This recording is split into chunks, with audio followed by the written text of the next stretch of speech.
John, how much would you pay for that service?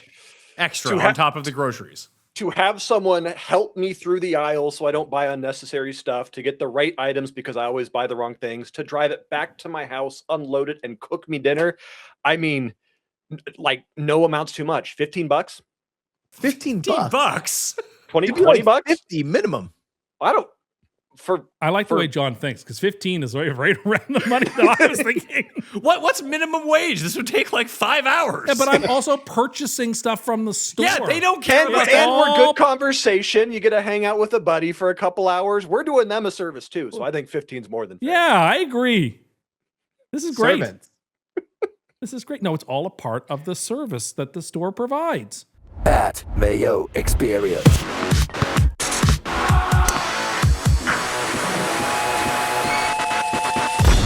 Welcome to the Pat Mayo Experience, presented by Underdog, the Mega 2026 World Cup preview. Picks, props, group breakdowns. It's all here for you. Myself, don't know a ton about soccer, or football, as they say everywhere that's not here. Cust is in studio with me. He doesn't know anything either, but he's going to pretend to know things and make picks. Brad and John, both of CBS, on the line with me. Guys, we're going to be leaning on you guys for picks. Yeah, no, I think that's fair, and maybe even more so you're going to be leaning on Brad for not only picks but the pronunciations, because I'm about as American as you can get with this. I'm going to be saying everything wrong. The knowledge is going to be there, but 50-50 on some of these names. So Brad, I'm going to need your help there for sure. Well, listen, you shouldn't be upset about that, because not only the names of some of these countries are difficult to pronounce, you have to think about the names and pronunciation of the players, which are equally difficult. And we'll probably go through and make some mistakes, but at the end of the day, it's just about giving good knowledge, right? Yeah, Absolutely. Good knowledge, hopefully some winning picks, but if there's someone who can actually pronounce all these countries' names, maybe even give you the capitals of each of them, who knows? It is Tim ANDERCUST. Tim ANDERCUST. It's not my name. You could probably do the capitals. Let's go to Group 1. This is in Mexico, the U.S., and Canada, by the way, in case people were wondering if they're just catching up on what's going on. You are familiar with where everything is, as I can see by your terrible hat. My Canada World Cup hat, yes. So you say the other ones are different colors? Yeah, I think the U.S. one is blue and the Mexican one is green. I'm like with the golf majors. I'm a World Cup obsessive. That's all I watch. Can you name 5 players playing in this World Cup? Yeah, I can name 5 players. Let's hear. Let's do it. Yeah, well, there's Alphonso Davies. We have Gift, who plays for Canada. So do you have a first or last name with GIF here? Gift. We have obviously Ronaldo and Messi. And we have Mbappe for France. There you go. You got 5. Boom. So you know more than I do about this stuff. And that guy from Norway, who I'm not a fan of. Well, who's the guy from Norway that you're not a apparently fan some of? great scorer, but it's Norway. There's like 6 people there. How can they be any good? Okay, Brad, is Norway any good? They'll be okay. They have Erling Haaland, right? The guy that Cust hates. I think they're not going to score a ton of goals like everyone thinks, because they have a really tough group. But first time in 28 years going to the World Cup, so they're better than most people expect. Well, you guys are both American. We're both Canadian. I have very low hopes, John, for Canada's prospects at anything involving soccer. So, a goal would be just fantastic. Who did they play last time? It was Serbia. They played Serbia. But when did they score? They actually scored a goal in one of these games. Yeah, against Serbia, I believe. They played played Belgium and sure, I don't care about that. John, they scored a goal against Serbia, and it was exhilarating. It was oh my God. I think it was their 6th World Cup match ever, and they finally scored a goal. At least with you Americans, you can pretend like your team's good only to watch them suck. Yeah, I got to be very careful here, because I am known as a very poor United States men national team fan. I'm a big sports bettor, and my policy has always been we bet with our wallets, not with our hearts. So every time I go on a show, they go, Buckets, John, tell me why USA is going to win the World Cup. And I go, they're not. What are we doing here? I think we barely get out of our group. So I'll celebrate the victories with you guys, but I don't think there's going to be a whole lot of them for either of our countries. Knock on wood, hope I'm wrong, but I got to be realistic here. Well, to throw it to you guys again, Brad, we'll start with you. Obviously we have the betting favorites, but it's just off the top of your head, who are the 5 teams we need to watch out for? The betting favorites, right? So you got to go down the list. Spain and France are arguably the best 2 teams, and I realistically believe it's going to come down to one of the 2. You think about Portugal with Ronaldo is going to be a big story. They have the midfield that's now proven that can probably win. Brazil with Carlo Ancelotti finally coming to Brazil to manage them. Belgium, their golden era is over, but they could make some noise, I think. And you cannot forget Argentina and England. John, would you concur, or are there other teams you want to throw into that mix? It's tough from a betting standpoint because we're all number guys, so you can't look at these numbers and say, "Yeah, I'll take USA for a stab at plus 6,000 or Switzerland at plus 85." There's just no value there. I will say there's going to be some fun dark horse candidates. I like betting on a couple underdogs, and if they make it past the first couple rounds, then cashing out for a profit. I'm looking at teams like Turkey and Japan, these teams that nobody's going to give any consideration to until we're in the round 16 and they're still a part of it. So that's where I'm going to look at for some of those higher odd guys. Besides that, yeah, France and Spain are going to roll over everyone this year. There's a ton of awesome draft games right now at Underdog. So if you haven't signed up for Underdog, that's shameful stuff. Code Mayo at Underdog right now. You hit the description, get your deposit bonus up to $1,000. You can draft teams, you can play a bracket. Plus, there's pick'em for each of the games. So if you want to go total corners on like one guy or fouls on one guy, you can find all of that on Underdog. However, the odds that we're using today are from coolbet.com. So if you're in Canada, outside of Ontario, coolbet.com is where you need to be. Get your bonus down in the description right now. Group A is the Mexico group. They are the favorites. They're minus 125 to win the group. South Korea is plus 320. Czechia, formerly the Czech Republic, plus 350. South Africa and the Vuvuzelas are plus 1250. So 12.5 to 1 for them to win the group. So, Cust, we'll start with you. Capital of Mexico. Mexico City. Capital of South Korea. Seoul. Capital of Czechia. Prague. One of the 3 capitals of South Africa. Johannesburg, Pretoria, or Cape Town. There you go. So we're on the board. Wait, he has to be good at something if we're going to bring him on. No way. Well, let's see if we can do this. Let's try to channel it again. Give me every World Cup winner ever. Okay. All right. I'm not prepared for this. You don't need to go in order. Just give me any. I have to do it in order for it to make sense. 2022 Qatar, that was Argentina. 2018 Russia, that was France. 2014 Brazil, that was Germany. 2010 South Africa, that was Spain.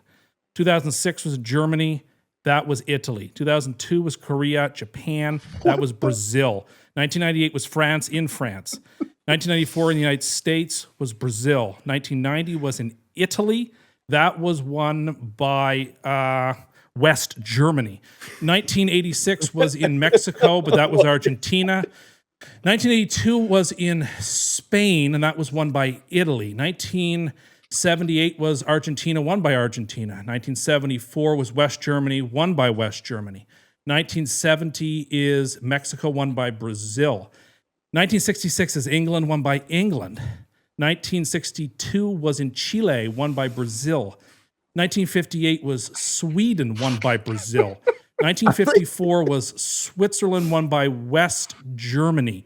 1950 was in Brazil, won by Uruguay. Then they took 46 and 42 off because of the war. 1938 was in France. That was won by Italy. 34 was in Italy, won by Italy. And the first one was Uruguay, won by Uruguay. You ran the table. There you go. My work is done here, folks. Did he cheat? How about that? How is it His that you eyes know were closed.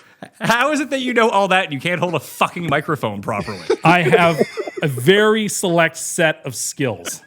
There are certain things I have an didactic memory for, and these are the sorts of things. That was quite impressive. Well, you know that's not helping us to find some value in Group A with this stuff, John. So what are we looking at? Mexico is obviously a favorite. They're not an overwhelming favorite, though, at minus 125. I'm sorry, my brain's not working right now after whatever the hell. That was so, I don't remember what I had for breakfast this morning. And his eyes were, doesn't matter. Let me reset here for a second, guys. I gotta lock in, focus, whatever the phrase people use now are. Value to be had in this, not a lot of value. This is by far from my favorite group from a betting standpoint. Everyone's already saying the home field advantage is going to give Mexico the easy route here in Group A. They're expected to win.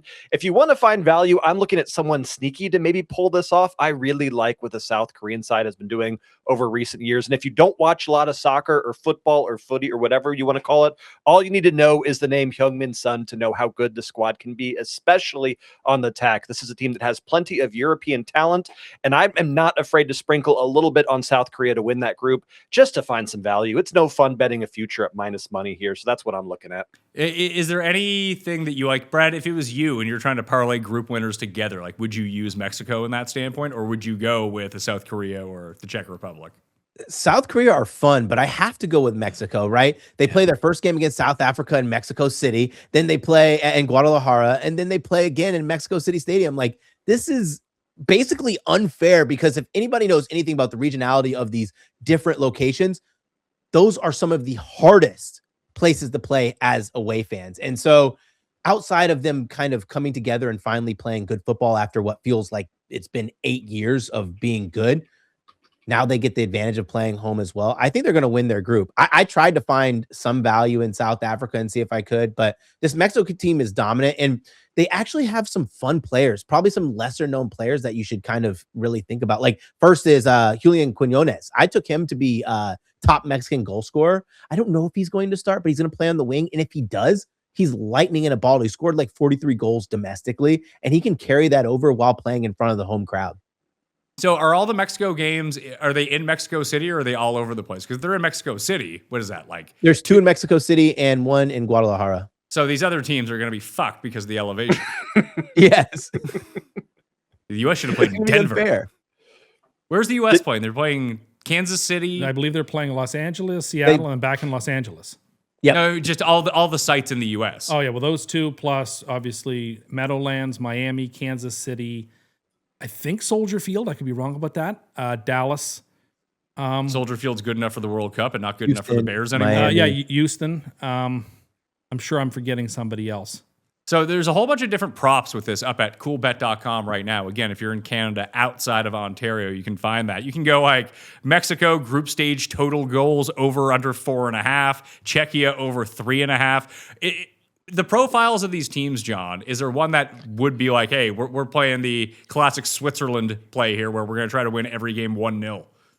Yeah, I mean, if speaking of kind of the weather and the elevation, all these matches taking place in Mexico, I don't know if you saw on France's official TikTok, they made a post complaining about the weather in Boston, saying, how the hell are we supposed to play in the likes of this? You consider going down to Mexico and switching it up for when there's some real heat, some weird or real elevation there. You got to believe that just betting on Mexico team total, Mexico goals, Mexico group goals, anything you can do with Mexico attack succeeding is where I would want to put my money, because this is a team that is going to take advantage of this home field situation and against some of these countries that just aren't ready to play for the temperatures. And I can't disagree. I'm winded walking to my mailbox and back, so I'm not going to sit here and critique these guys. But as Brad's already touched upon, I don't know how you don't just want to stack up on Mexico props in this first group. Group B, the Canada group. I guess it's the Switzerland group. Switzerland is minus 125 to win Group B. Canada is plus 205 to win the group. And then you have Bosnia and Herzegovina at 5-1. Qatar at 35-1. Things aren't looking good for old Qatar in this circumstance. Although to qualify for the next round, Switzerland's minus 1,800. The Canadians are minus 750. And Bosnia and Herzegovina are minus 240. Brad, what are the qualification rules this time around? Because it seems like there's more teams in the NCAA tournament this time. Yeah, so each team will have to play in their regionality bucket, and they'll have to go through. Originally, which would be like a 1 qualification. Now it's a 1 qualification, 2 qualification step, except for the European teams. I don't know why they had to be different. They did Nations League qualification, but ended up being a tournament, and then they took their seeding out of the tournament, and those who weren't seeded high enough, they had to play in a separate playoff, like teams like Bosnia and Turkey who had to get in that way. Yeah, Italy couldn't. The most overpriced ticket in the history of soccer is the Canada-Bosnia and Herzegovina game because all the Italians in Toronto bought up all the tickets. That didn't work out too well. And he's not a reseller's market anymore. No, it's when not. It's Bosnia in the game, not. So let us know. What are Canada's chances of actually coming out of this group? I'm going to tell you this. I'm going to be really frank. I think this Canada team sucks, right? And I hate to say it like that, but there are going to be so many people that run to the window. They see Canada as the second favorite in the group. They're going to be plus 205, and everyone's like, we got to bet them to win the group. First and foremost, I think they're going to get ragdolled by Switzerland, especially if Alphonso Davies is not going to be in, because I don't think they have enough attacking prowess for them to play against a team who's only allowing 0.5, 0.6 goals in all regular matches since the World Cup. But luckily for them, right, Qatar's horrible. Qatar is a team that really only had the benefit of playing the World Cup because it was in Qatar. And then Bosnia has their days where they can be freaking fantastic, but a lot of it is reliant on a 50-year-old striker for them to kind of get them out of jail. So I think Canada will advance to the next round, but I think when I look at my bracket, I think I had them out in the round of 32. That probably makes a lot of sense. John, do you see anything different from Group B? And I don't know anything about the soccer team for Bosnia and Herzegovina, but I can tell you that countries of the region, teams you don't want to play, they will put the elbow into you. It is going to be a very physical matchup, especially when you're this heavy of an underdog. You might as well come out and just bust some jaws, even if you're going to lose every game by 3 or 4 goals. What I will say, both you guys have touched upon this already. Switzerland's defense is just devastating. And right now you can bet Switzerland to win the group stage without conceding a goal. That's 10-1 odds, plus 1,000. Wow. If we really think they're just going to 1-0 everyone, bam, bam, bam. So that's kind of a fun look if you want to have a very boring group to watch for the next couple weeks. This sounds right up your alley, this Group B. I love low-scoring soccer games. They're more entertaining in some ways. They're more dramatic. How many clean sheets are you going to be? Double clean sheets are the most exciting in these rounds because it means real good defensive soccer. I don't know. I'm biased. I really like Canada in this group. I think they're going to beat up on Bosnia and on Qatar, and the last game's against Switzerland. And they may not be playing for a whole lot, although Canada's playing for more because Canada only gets to play around a 32 game in Canada if they win their group. If they finish second or third, they have to go to the United States. So I think there's every incentive for Canada to play super hard. I am going to pick them to win the group, just as I picked Mexico to win the first group. So total group goals in the group is set at 15.5, Brad, with the under juice to even. It's even money. It's minus 120 to hit the over. Based on everything you guys have said, that unless one of these like Bosnia Qatar games goes mental with scoring, it's going to go way under that. Yeah, I think it's going to go under, especially like clash of styles. Bosnia and Canada both run 4-4-2s and both play really physical and really direct. What does that mean? There's going to be log jams in the middle of the park. My fear is when Switzerland play Qatar, because Qatar, they don't really have a sense of danger. When you don't fear any team, you leave yourself wide open. Qatar runs a 4-3-3 and they deploy a mid block. So basically, when they're going to play against a much higher, a much more powerful attack, they're going to try to control the middle of the field, which typically breaks down. So that could be your one outlier, but I lean under, especially if we're getting plus money. All right, so Switzerland and Mexico, although John ended up going with South Korea in Group A. Before we leave Group B, Cust, Switzerland capital. Burn. Canada capital. Ottawa. I should have asked them that. Do you guys know what the Canada capital is? No, I do not. I would have said Toronto, so I apologize. I would have said Toronto too. Bosnia and Herzegovina. Sarajevo. Qatar. Doha. All right. You're 8 for 8 so far in world capitals. Wow. Impressive. I didn't tell you we were doing this beforehand. No. Oh. Let's get you on the spot here. Group C, the Brazil group. This is where I got my strongest take. Okay, what? Hit us with your strongest. I'm on Morocco. I think Morocco could win the World Cup. Morocco is like number 8 in FIFA rankings. They're an excellent team. Question. Hold on. I'm throwing. They were in the semifinals of the last I'm putting World up Cup. a card on this already. How accurate are FIFA world rankings to how good these teams actually are? I don't like fight. I'm not a confrontational person. So when someone gives me a hot, you are on the wrong take, show. I know I am, but when someone gives a bad take like Morocco's going to win the World Cup, my response is not to fight them. It's to be like, hey man, whatever you think. No, Morocco doesn't stand a chance of winning this. I apologize, Cust, because we haven't actually met before. Brazil, even in being out of form over recent years and playing some pretty poor football, are going to run over this group, and I don't think it's going to be close. Morocco finished second. They will advance. Yeah, that's fine. But Brazil's winning every game by at least 2 goals, even against Morocco. Brad, I don't remember what the question was. I just started ranting. Sorry. No, I agree. Like, I was actually quite surprised when you said you like Morocco to win. They will be under new management for this tournament too, which could kind of shift things. When El Kaabi and Brahim Diaz are like your main focal points in attack, and you're playing against some really good teams in this World Cup, more teams, better teams probably. I just don't think they're going to defend their way around. And also, we have to remember, like, with this being in the United States, like, well, the Americas, the Brazilian population here is so massive, and in the ability for them to kind of just get on a plane and come over here and make this their vacation is so easy, where you're going to see these, especially in the United States, these stands are going to be packed with Brazilians. And I can't really say the same for Moroccans.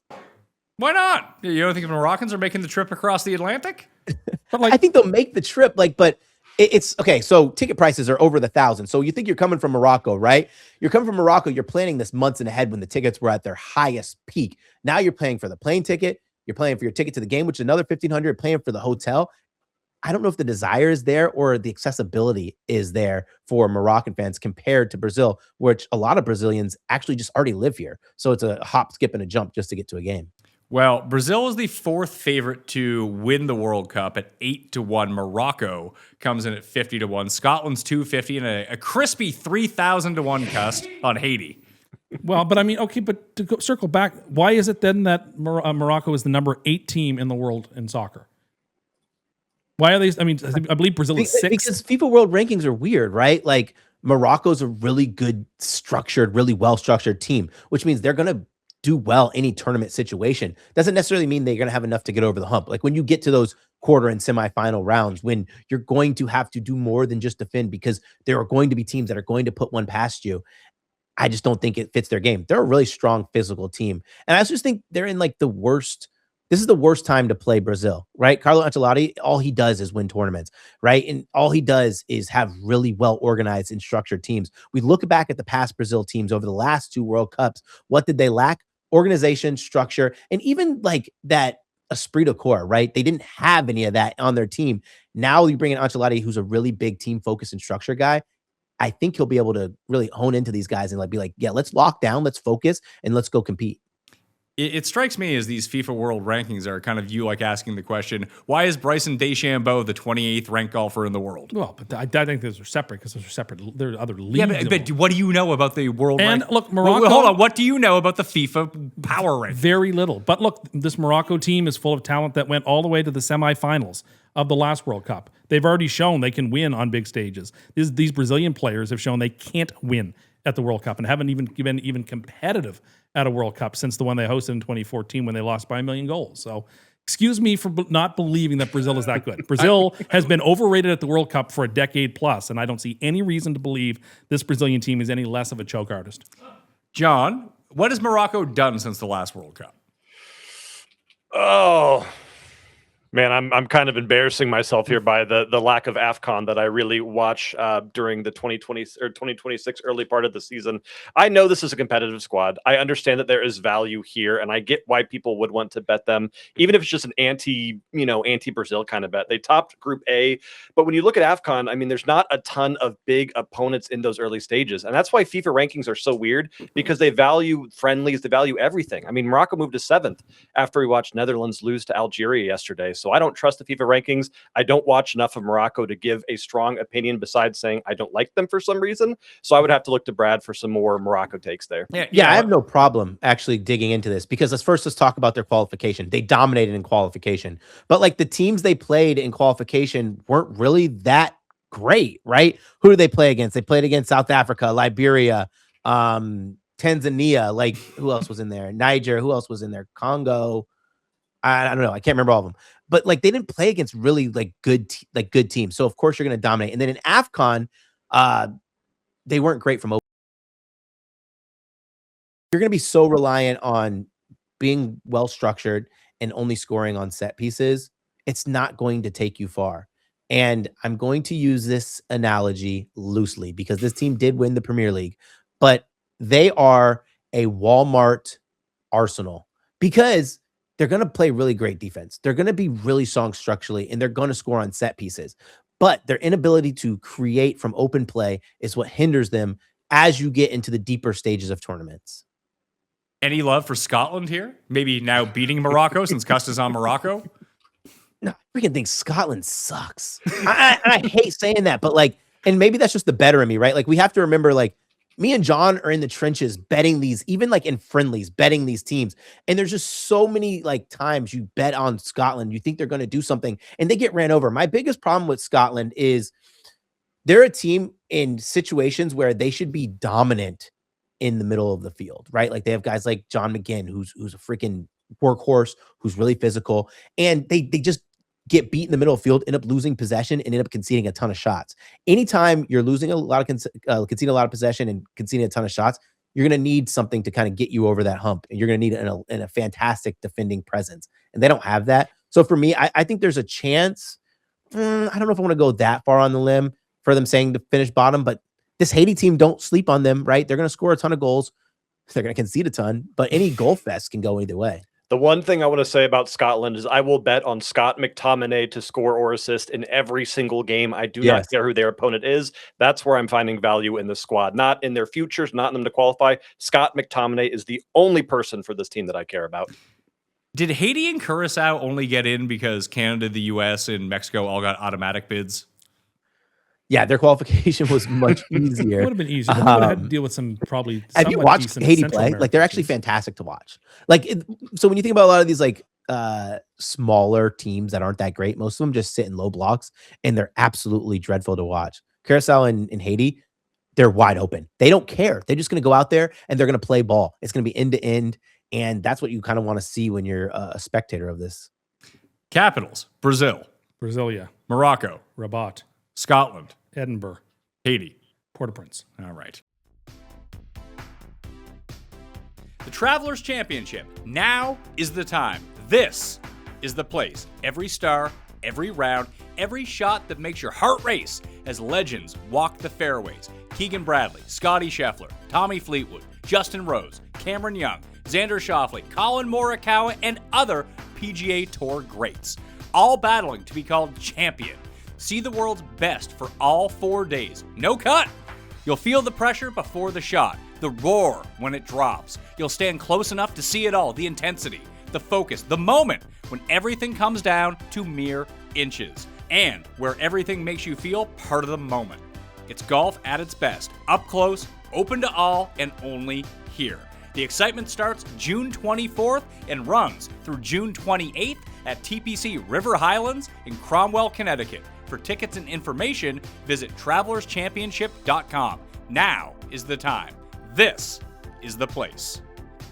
Underdog's expanding the game. You already know their player picks. Pick higher or lower on player stats. Today, Underdog prediction markets are live in 25 states. Back your squad with spreads, handicap for closer game, or totals, higher or lower combined score, combined with player picks for bigger payouts. New customers play $5 on fantasy, get $75 in fantasy bonus entries. Code Mayo. Team picks, player picks, all on Underdog. Group D. Wow, that is so cool. I love that. Group D. Group D is the USA group, your boys, and they are favorites, but they're not minus money here. So they're plus 150 to win this group, or plus 145, depending on where you're looking. Turkey, or however they're pronouncing their name now, Turkey is plus 175, Paraguay is plus 185, and Australia is plus 850. This seems like a really competitive group. However, is it only competitive because these teams are all like pretty good, but there's no great teams? I don't know. I think it's really competitive because all of these teams have their weaknesses. And they all have strengths as well, but like they're glaring weaknesses. For the United States, I think their weakness is going to be the lack of depth in the midfield. And also, we haven't seen them defend, right? Since Poch has taken over, we haven't seen a great defense out of this United States team, and some of the call-ups were questionable. With Turkey, they're the same thing. Their matches are always going to be fun. I think Turkey kind of reminds me of a team that, you know, they're going to give it their all. It's going to be a battle every single time. But sometimes if Arda Güler and Kenan Yildiz aren't creating enough, the team falls flat and it just rips from the top of the box in bad shot locations. I know Turkey is a favorite to win their group. Like, and not favorite in terms of betting, but from the betting public, a lot of people, I still think you need a little bit more than plus 175 to bet on them comfortably. I watch this team religiously. I'm a Juventus fan who wants to see Kenan Yildiz play every single possible time. They're not as good as people are making them seem. Like, it's not like this is a home run steal taking them plus 175, especially with the United States playing on domestic soil. Look at all the tournaments and all the matches that United States have played at home. They're typically a team that puts up a really good fight and really dominant on domestic soil. I think it'll be a lot closer than people believe. John, is there any merit to just saying, hey, Paraguay is from South America? Just bet on South American teams. There's a little merit in that. Yeah, I don't hate that, especially with a group that is this open. I mean, I've made it pretty clear in the past I'm a bit of a USA hater, and I've been called lots of horrendous nicknames on social media. But that comes with the territory. All 4 of U.S. soccer fans are all mad at you? All the U.S. soccer ultras show up at my apartment once a week just to God. yell at me. It's a nightmare. But no, I think there's value here, and it's a team that's going to do well with the heat, with the weird climate, with the changes. They're going to travel well. One of those guys that Brad mentioned, I'm on Turkey A to win this group, but I don't think that Paraguay is a bad shout by any means. And I don't think Australia is even that bad of a side. This is not a clear-cut first, second, third, fourth group. This is a group where I would not be shocked if anyone beats anyone. And even in that first match, USA against Paraguay, I'm seeing USA at plus 120 on the money line. So there's no sure thing for anyone right now in Group D. I love America in this group. What, you love America? In this group, I do. Sure. I think they're the class of it. They were at home. Well, tell me about Australia's best player. I know nothing about them, but you think of the teams that they're going to have to face against, the crowds are going to be massively Is that going to be good or bad? I think that's good. I think it's good. I think the United States will comfortably get through the first group. So, Brad, you spoke about the weaknesses of the. Well, every time I see the acronym, I always just think it's the Ninja Turtles acronym for the U.S. men's national team. But if there's a spot for the U.S. to underperform, John, this is it, isn't it? Yeah, we were given a bit of a gift with this group, as a lot of people will tell you. I mean, we couldn't have asked for a better draw here. Worst case scenario, we somehow finish third in this group. We're still going to qualify. So to not get out of this group would be the epitome of embarrassing right now. So we were given a gift. We got to take advantage of it. But as soon as we get out of the group, that's when it gets a little bit dicey. And I hate it because I see everyone online saying, well, USA just scored 3 against Senegal in the friendly. We're back, baby.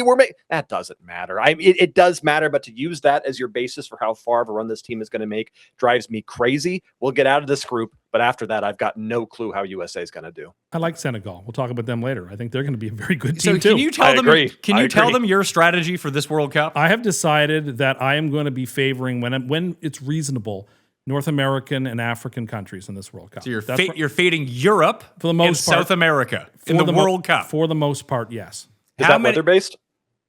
No, just I feel like both. No, I just. How many teams from Europe or South America have ever not won the World Cup? They've won all of them, but not this time. But I don't think this. Well, we'll see who I pick to win. But I'm just saying I am picking a lot of teams that are not. There is a couple European teams I do like, and we'll talk about them. But there's not many. All right, hit us with some capitals. USA. It's New York City, right? Right, guys. Washington. Turkey. Ankara. Paraguay. Asuncion. Australia. Canberra. I thought it was Canberra. No, it's Canberra.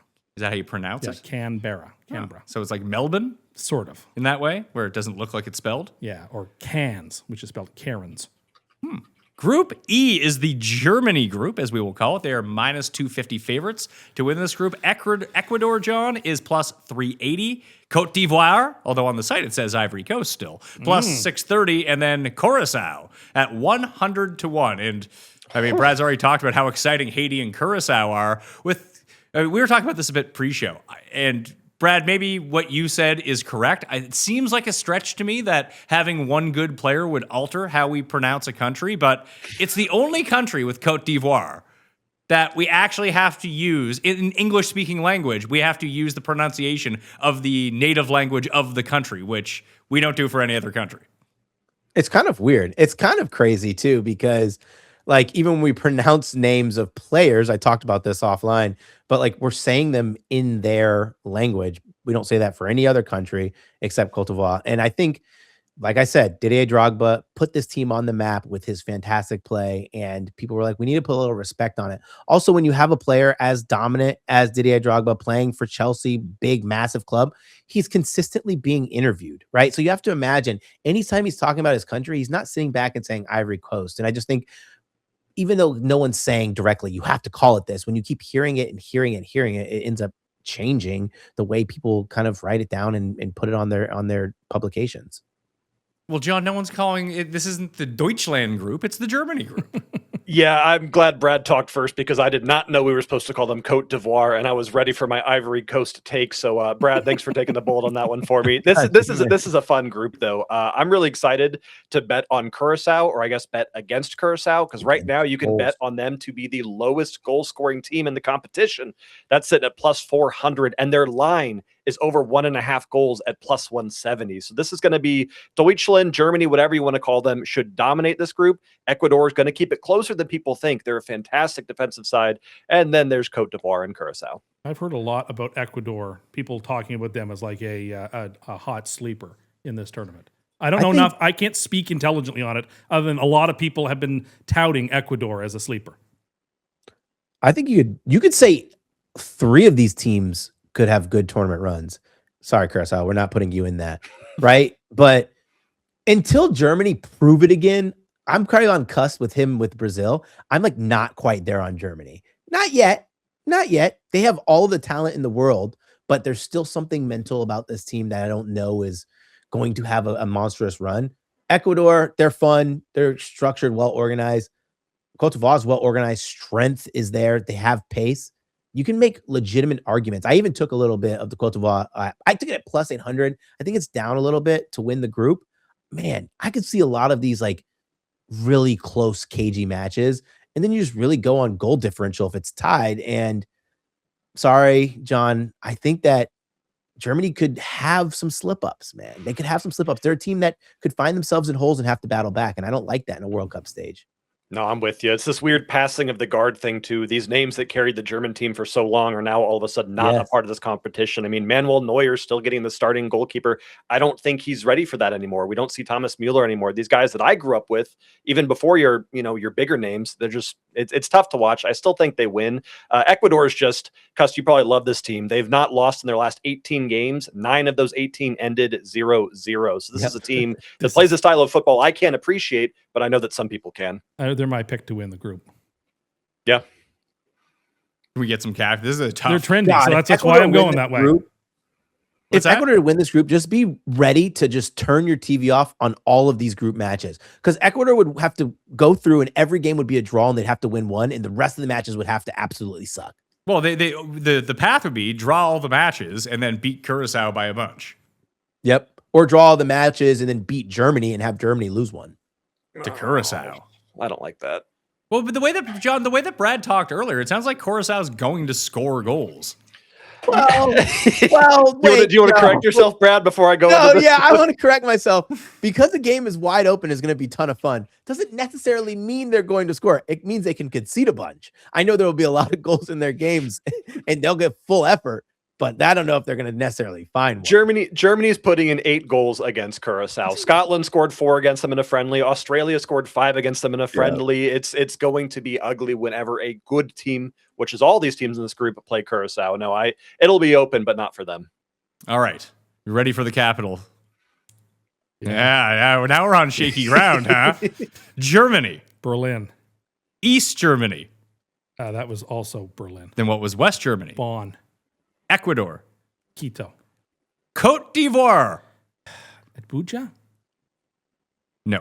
It's Abuja. I can't pronounce it. Abidjan is the de facto economic capital, while Yamoussoukro is the political capital of Curaçao. I've been there. Willemstad. That is correct.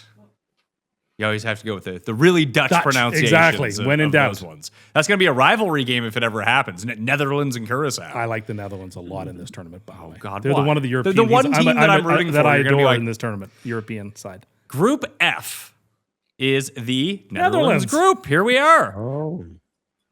Netherlands is minus 123 to win this group. Japan is plus 260. Sweden is plus 475. And then Tunisia is down at 12-1. I'm shocked you don't like Tunisia, Cust. You're Team Africa here. I don't here. I like Japan a lot. Why?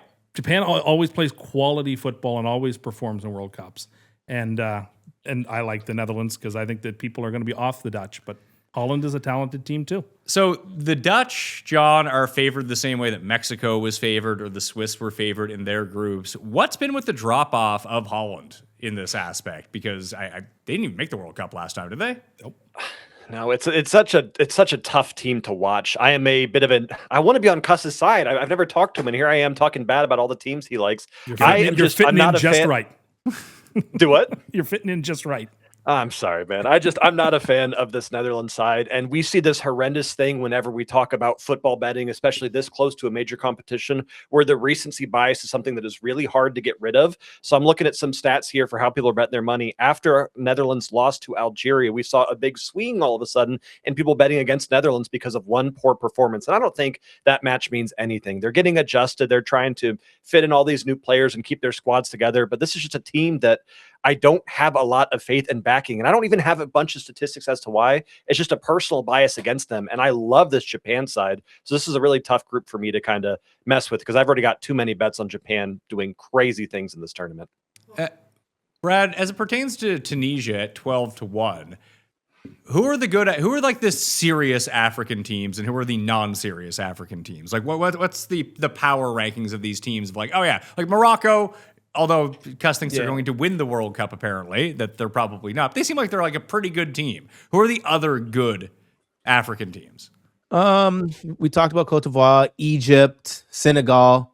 Those are probably I'd probably stop the list there. Morocco. That's probably as far as I'm gonna go. I don't want to listen. You could say Tunisia could be up there. You could say Ghana could be up there. Stylistically, Tunisia play a brand of football that should be good. High press, win the ball back. They lack the finishing touch. Ghana has all of the talent in the world. The Black Stars are freaking loaded. When you look at the roster, you're gonna be like, I know that guy. I know that guy. I know that guy. I can assure you, I don't. But they stink, man. They stink. I watched them play. Like, okay, so how do they play? They play kind of like in a low block, and then they'll press at times. And instead of just playing direct all the time, which think about it, you have all these fast Africans. Why don't you just play direct every single chance you get? They like to kind of do these mini builds, build up, and then go 1v1 down the flank with whoever it's going to be down there. And 90% of the time, and it just feels like there's going to be a turnover, and they just wasted that 6 minutes they had the ball, the 5 minutes they had the ball. It makes my mind just freaking go to sleep like watching them. Like, they're turning the ball over. It's going to be exciting turnover. Nothing, no shot, no cross, nothing came into the box. So, Brad, if Cust likes the Netherlands and John doesn't, they both seem to like Japan a little bit. Is this group more wide open if the Netherlands is a paper tiger? I don't think so. I don't think it's that wide open. Sweden are terrible, first and foremost. I've said there's one terrible team in every group. And yes, I'm glad you talked about Gyökeres. Sweden haven't figured out a way to pair Gyökeres and Isak together. They play too similar of positions, and then when you put both of them on the pitch, they lose all of the possible width. So then everything's super narrow, which means you're just asking for a lot of hold-up play, and it becomes easier to defend. The Dutch should be good, right? I was ready to actually, kind of funny story. I was ready to fade the Dutch. And then I hear this story about Memphis Depay and how he used to be a drug dealer when he was first on the Netherlands team. And it was the Netherlands-Dutch team that turned him into like this guy who put the bad life behind him. He's like 15 years old telling the story, by the way. Put this life behind him, and now he's a serious football player. Like, how do you not want to root for that guy, right? Like, he's been bounced around team to team, trying to find a home later in his life. I just want to root for the Dutch. I just don't know if they're good enough. They're really good, but you're relying on Memphis Depay, Cody Gakpo to score your goals. Like, we saw what Gakpo did to Liverpool this year. It felt like every time Gakpo was on the pitch, Liverpool were either drawing or losing at home. So, John, you like Japan at plus 260 is the value here? I love Japan. I actually got started. I'm in such a weird space for someone that hasn't been watching soccer that long. I've only been watching soccer since the Qatar World Cup. I grew up as a 6-foot kid in Indiana. In 6th grade, it was basketball is the only sport that exists. If you look at another sport, you're wasting your time. So I'm kind of playing catch up a little bit here. But I got started during COVID watching the J1 Japanese League, and that's what kind of got me into the sport. So I've got a bit of a soft spot for this Japan side. But I will say they're one of those teams that people ignore. And last World Cup, they did great. They beat Spain. They beat Germany. They did good things against good teams, and they have so much European talent as well. I know there's no Matoma for the squad due to injury, but that doesn't matter. They've got a weirdly good attack, and their coach has a weird tactical mindset. People don't know how to play against him because he doesn't know what he's doing half the time, and it's amazing to watch. And it's a squad I'm going to bet to win the group, to make it to the 16. I'm going to have some fun with these guys. Do you think that Wait, J1 can I league is kind of like the expand Outlaw on- Tour golf? No, I feel like the J1 soccer league is not quite the out. Brad, you remember the Outlaw Tour, right? Yeah. Yeah, so I feel like that's more like Korea, like that's more like the Korean baseball league that everyone started betting on. Yeah. KBO. OKBO. No, John, listen, I think that like when you talk about Japan, and they match up really well against the Dutch, because you have Dumfries and whoever's going to play left back, was that Mickey for Netherlands, love to get up the pitch. Like they love to occupy in the final third. And then you have Ito and Kubo on the left, or the right and the left and the right for Japan. And they're just going to use pace and precision to kind of fill those empty spots. I think it's a really good matchup for Japan. I just don't know if they're ready. Like, I don't know if their team is ready for a big run. Maybe not yet. Capitals for Group F: Holland, Netherlands, or sorry, Amsterdam, Japan, Tokyo, Sweden, Stockholm, and what is weirdly one of the easiest ones on the board, Tunisia. Tunis. Yeah. Can I do a break? You want a break? No. Yeah, okay. Tell them what you're doing. So, at least in Canada, those of you who know me know I love Diet Coke. And Coke has been putting out World Cup themed cans for 8 different countries throughout the World Cup. And I have become very obsessed with trying to collect all of the cans. You don't have to For the hit country. it. That's I'm picking up on sorry. the microphone. But I want to do a break because there's still some countries I don't Well, have. what countries do you need? I need France, I need Germany, I need Brazil. That's what I need. France, Germany, and Brazil. Now, can you tell them why you're collecting them? Because I think one day they could actually have some value Now, as a collectible. we have been through this Hell with yeah. your Coke cans before. How are your 1993 World Series Coke cans doing? Not well. What about your Batman Forever mugs from McDonald's? Also not well. Do you have Pokemon cards, Canada. Gus? No, I don't collect Pokemon cards. He's too much of an adult to collect Pokemon. Oh, this stuff. isn't a Canada can. I already have Canada. Well, are they all Canada? I think so. Like, every can in the box is the same country? I believe so. Yeah, it's a Canada can, which is not the end of the world. They'll still have some value. What sort of value are you talking about? He just ripped out 18 Cokes and said they're going to have some value. Yeah. Like you're gonna go like sell them for $1 up at the middle school up there before the cops get called on you? Did you just want to do that because you want to have a Diet Coke? I'm also very thirsty. Jesus Christ. You want a Diet Coke? No, thank you. Group G. Did Belgium get the best draw, Brad, of anyone? Because they're minus 250. Then you got Egypt, Iran, and New Zealand in this group. Like, if Belgium don't win this group, like, this is literally the death of their team. I kind of touched on it before. Like, Belgium had this golden generation, and what'd they do with all that talent in their golden generation? Nothing. Absolutely nothing. And now they get to play Iran, who they'll try. Like, you can't. They're try. They should destroy New Zealand. Like, the funny thing about New Zealand is they have one really good player, and that's it. And he happens to be a freaking giant striker that they can't even get service to. Then you have Egypt, who will be really structured, play really good defense, but they just lack the ability to. I don't know if it's lack the ability, because right, they have Marmouche and they have Salah, like they have the good players, but they don't go forward enough. They don't play on the front foot enough. Belgium is gonna love eating the possession. They'll win the possession battle in every single match. That just gives opportunity as a player like Doku to just, hey, Doku, you can have the ball for 90 minutes and go create. Yeah, that's just unfair. But isn't Salah like one of the best strikers and goal scorers? And on qualifications, he scored a 34 ton of years goals. old. And Yeah, how old is this guy now? He's been around forever. yeah, he's like, I think he's 32 if I want to be for real.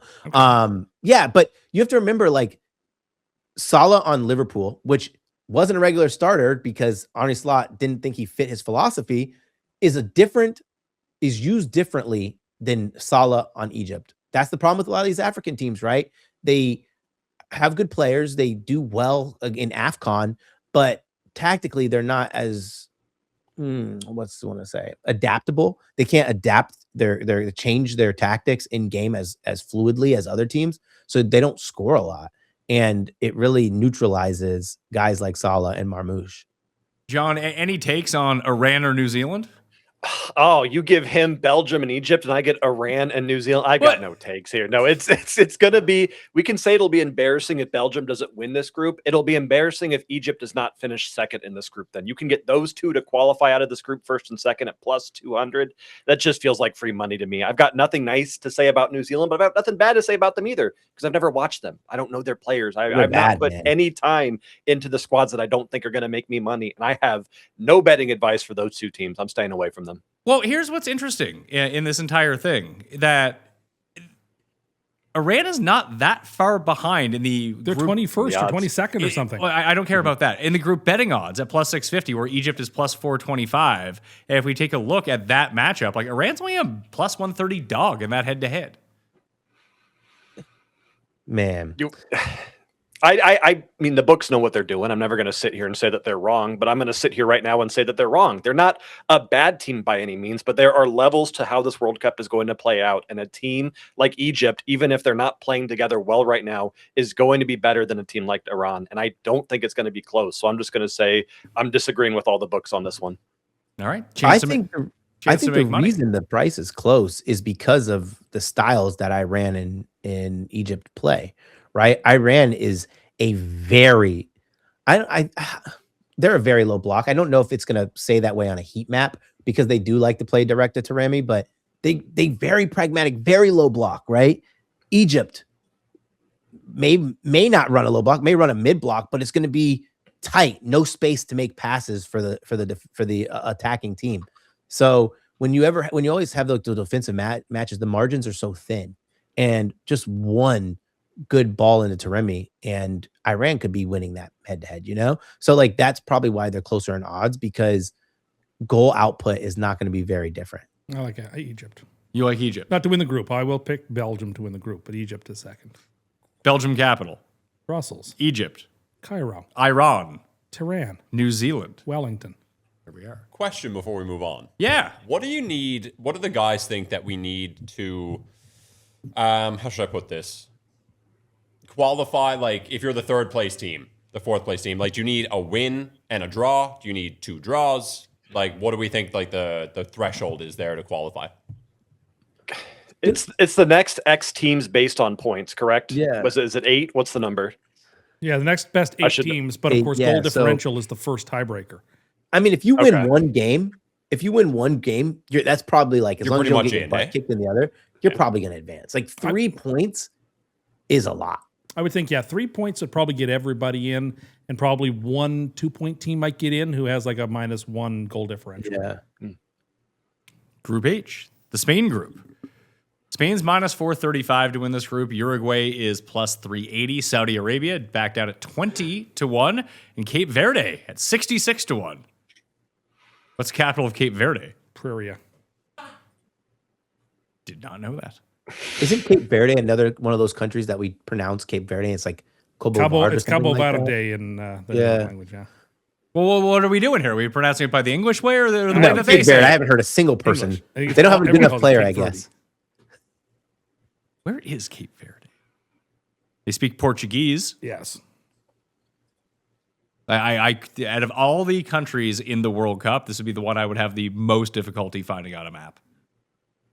I think this one is the most slam dunk group. All hail the Red Fury. I don't think Spain's going to lose. They're going to have 9 points coming out of this group. I don't think they'll be tested in the least. I think it's a Spanish romp. So in the last World Cup, guys, Cust was very anti-Argentina, and then victory lapped when Argentina lost to Saudi Arabia. I sure did. And then former producer of this show, Paul Shaughnessy, then put a lot of money on Argentina to win the World Cup, and Cust was laughing at him. We all know how that turned out. And they beat my team in the final, France, in the penalty shootout. Yeah. So is this a spot where if you do want to bet on Spain, like maybe they'll lose to Saudi Arabia in the first game again? They played Cape Verde first. No. Oh, well. No. That's the your tickets problem. are with flying teams off like the shelf for Argentina. that.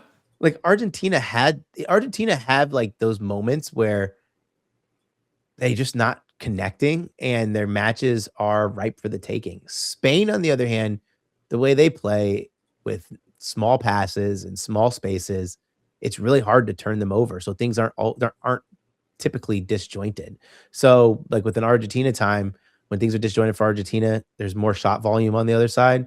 Spain's just not going to concede a ton of shots. How good is Uruguay, John?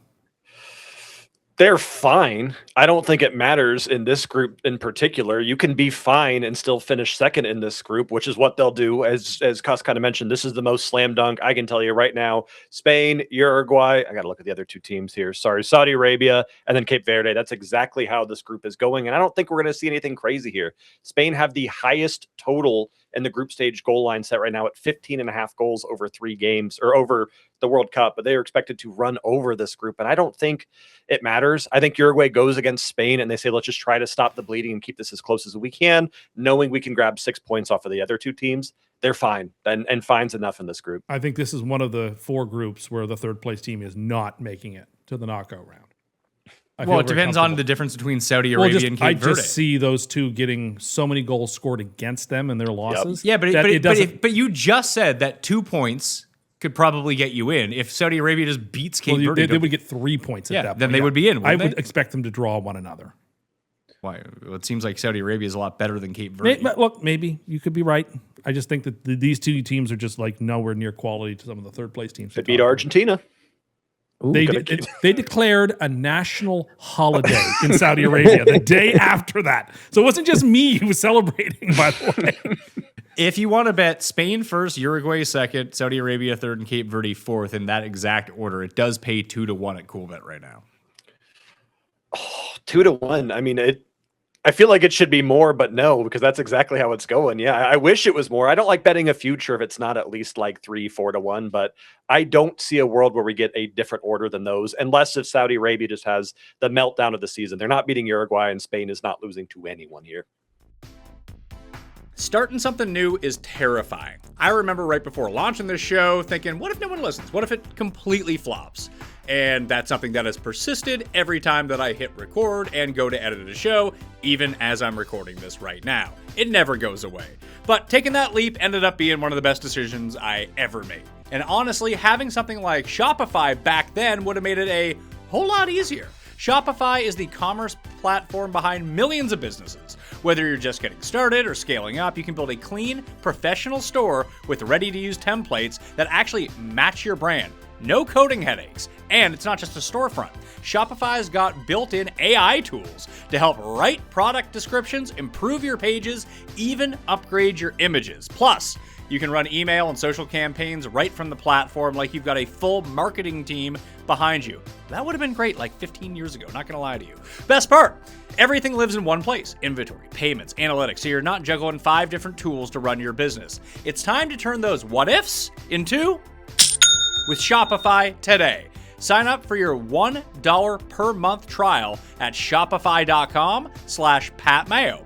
Go to shopify.com/PatMayo. That's shopify.com/PatMayo. The change of seasons always gets me locked into that mode where I want to clean everything up, completely locked in, house, schedule, all of it. And this year, I realized my finances actually needed that same reset. Let Monarch do your financial spring cleaning for you. One dashboard that gets your entire financial life organized. No more clutter, no more mess, no more scattered logins, just accounts, investments, properties, and more. All in one place. Get your first year of Monarch for half off, just $50 with promo code PatMayo. For me, the big eye-opener was seeing my cash flow laid out. I thought I got everything dialed in, but Monarch showed me that wasn't so much the case. My savings rate had quietly slipped while my spending crept up. Happens. Let's get that fixed. I can do that with Monarch. Just fixing that got me back on track. Weirdly enough, my favorite feature turned out to be their weekly AI recap because it flags anything weird, spikes in spending, changes in net worth, so I'm never out of the loop on my own finances. Monarch isn't just tracking, it actually helps you plan ahead and stay accountable. Use code PatMayo at monarch.com to get your first year half off, just $50. That's 50% off your first year at monarch.com with code PatMayo. Well, Yeah. this brings us to the midway point of the show, which means it's time for a very mini version of Cust Corner. He's the most insane Tim Too Rich Coke fanboy impression. expressionist, a murderer, a fast food lover, a nuts fan who'll curse your mother. Self-proclaimed man of the most, he wants his credit, he needs to boast. Doctor, Top Gun, hipster too, whatever you call him, that's up to you. He's got a corner and it's Cust. Let's hear the hot takes and discuss. I gotta let these guys know. Okay. You need to tell them about what you told us about being a fireman the other day. Okay. So I said I thought in retirement, I thought I could be a good volunteer firefighter. Now, I didn't understand what a volunteer firefighter was. Tell them what you think that I thought a volunteer firefighter was like the firefighter's assistant. which isn't a real thing. Do you want to tell the story? Or do you want me to tell the story? Essentially, I thought you're the person who like hooks up the hose for the firefighters, that you get the ladder set up, you drive the back of the engine around, you're there to hand them an axe or hand them whatever. You're essentially their amanuensis. You're their assistant. You're their right-hand man. But apparently volunteer firefighters have to actually like go into the burning buildings too. I could not do that. I couldn't get up. I couldn't do any of that. I thought I could be like an assistant. I could, slide down the metal pole. I could do that stuff to assist. I did. So as such, I think I'd be good at that stuff, but I would not be good at the actual firefighting, and therefore maybe not a volunteer. But I could be an assistant. That's not a real thing. Well, it could be. The position that you are asking for is Make-A-Wish Foundation firefighting. No, it's not that. I think I could actually be a good assistant. I'm good. I have held ladders for my father a lot. I'm good at holding ladders. I'm good at holding ladders. I'm good at you don't fucking knock it over? I'm good at holding them in position. I'm good at I can unscrew the fire hydrant thing and put the hose on top. Could of it. you? No, I'm you sure can't. you No. couldn't. That's all. Absolutely could It's not. all a hydraulic tool. You push a button. Brad, Tim told us today on the golf course that he could block Aaron Donald because Aaron Donald's been retired for 2 years. Not a chance. Not a chance. You would have a better chance of laying down on the ground and tripping him than you would even remotely blocking him. Listen, I'm a big boy. I'm pretty athletic. I weigh 220 pounds. I'm 6'1". I lift weights. Aaron Donald will pick me up and slam me down. I'm kind of on Cust's side here. I'm a big believer in believing in yourself. I once went on a show and told people that I could take down a grizzly bear in a fight, and I am still getting shit from it 2 years later. No, believe in yourself and go for it. I love it. John, I hate to break it to you. You have big Cust vibes. I'm taking it as a compliment. I'm Your too best now, friend baby. now. Can I tell my grocery store story? Go for it. Okay, so this is even I thought this was crazy. But you did it. But I did it anyway. So last week I went to the grocery store and I decided I want, at least at the grocery stores here in the deli counters, they have like pre-made Chinese food that you can pick up. Store? So I decided I wanted some of the pre-made Chinese food at the grocery store. Hold on. Who said so good? Uh-oh. Which one of you was? I did not say that. I didn't say Because anything. it is actually really good. I get gas station sushi all the time. Oh I eat it 3 or 4 times So a week. I You went guys are like brothers. So I went to Yeah, the we are. counter and I looked at the options and I got a couple of dishes, but I didn't get the noodles that goes with it. And so she said, "Is this it?" And I said, "Yes, this is it." And I took it. And as I was starting to do some other shopping, it's like, I really wish I'd gotten some of those noodles too. But I was too embarrassed to ask the person to stop what they're doing a second time to go to the glass and move it over and get me a scoop of the noodles. So I just did laps of the grocery store until there was a shift change of the person behind the deli counter and asked the next person who was there if they could get me an order of the noodles to go with my Chinese. And I realized driving home, I was like, okay, this was silly. But like, if I could go back, I probably would do it all over again because I just felt like too awkward in the moment to ask the deli counter person a second time to say. I can imagine the judgment they'd be going through, thinking, It's "Oh their yeah, I see you're back job. again. Did you not remember all the 3 things you wanted from the deli counter, sir? You're back a second time." So I just couldn't deal with that awkwardness and judgment. So I just did laps until that person. How And long did you walk lo- around? It wasn't as long as you'd think, maybe 20, 25 minutes. And then Long time. I picked up some other things as well while I was What there. were you doing in between? I just went up and down the aisles and picked up a few things that I wouldn't have otherwise purchased, but I felt like it was there. It was on sale, so I'd get it. Bugles are back, for example. So Bugles. I picked up a few things, and then when I noticed there was a different person behind the counter, I made a beeline for it, got those noodles, checked out, and got out of there. Brad, would this happen to you? No, absolutely not. If I would have wanted them or like I felt like I needed to kill some time, I would have just left. Like, I feel like I was just like, you know what? Today wasn't my day. I'll just come back again. I'm not killing time just walking aisle to aisle to go back. No, not a chance. Now, you realize this is their job, right? It is their job, but I've already asked them to stop what they were doing to help me once. That's their job. So to stop what they're doing to help you. You're the customer. Can you imagine what if roles were reversed? What I'd be thinking would be Well, like. you know what? Maybe the rest of the world not quite as judgmental as you. I just would be like, really? You didn't remember you wanted a third thing when you were here? Well, you can't remember to hold the mic the right way when you were staring at the counter, sir. And so I would have felt judged and embarrassed and. Whatever, I had the time. So it all worked out. Did you think to buy the noodles in the grocery store and cook them at home? No, that was not going to happen. Why not? Because this was all going in the microwave when I got home. There was no cooking going on here this evening. I was tired. Noodles. I was tired. I just wanted those noodles. They look good.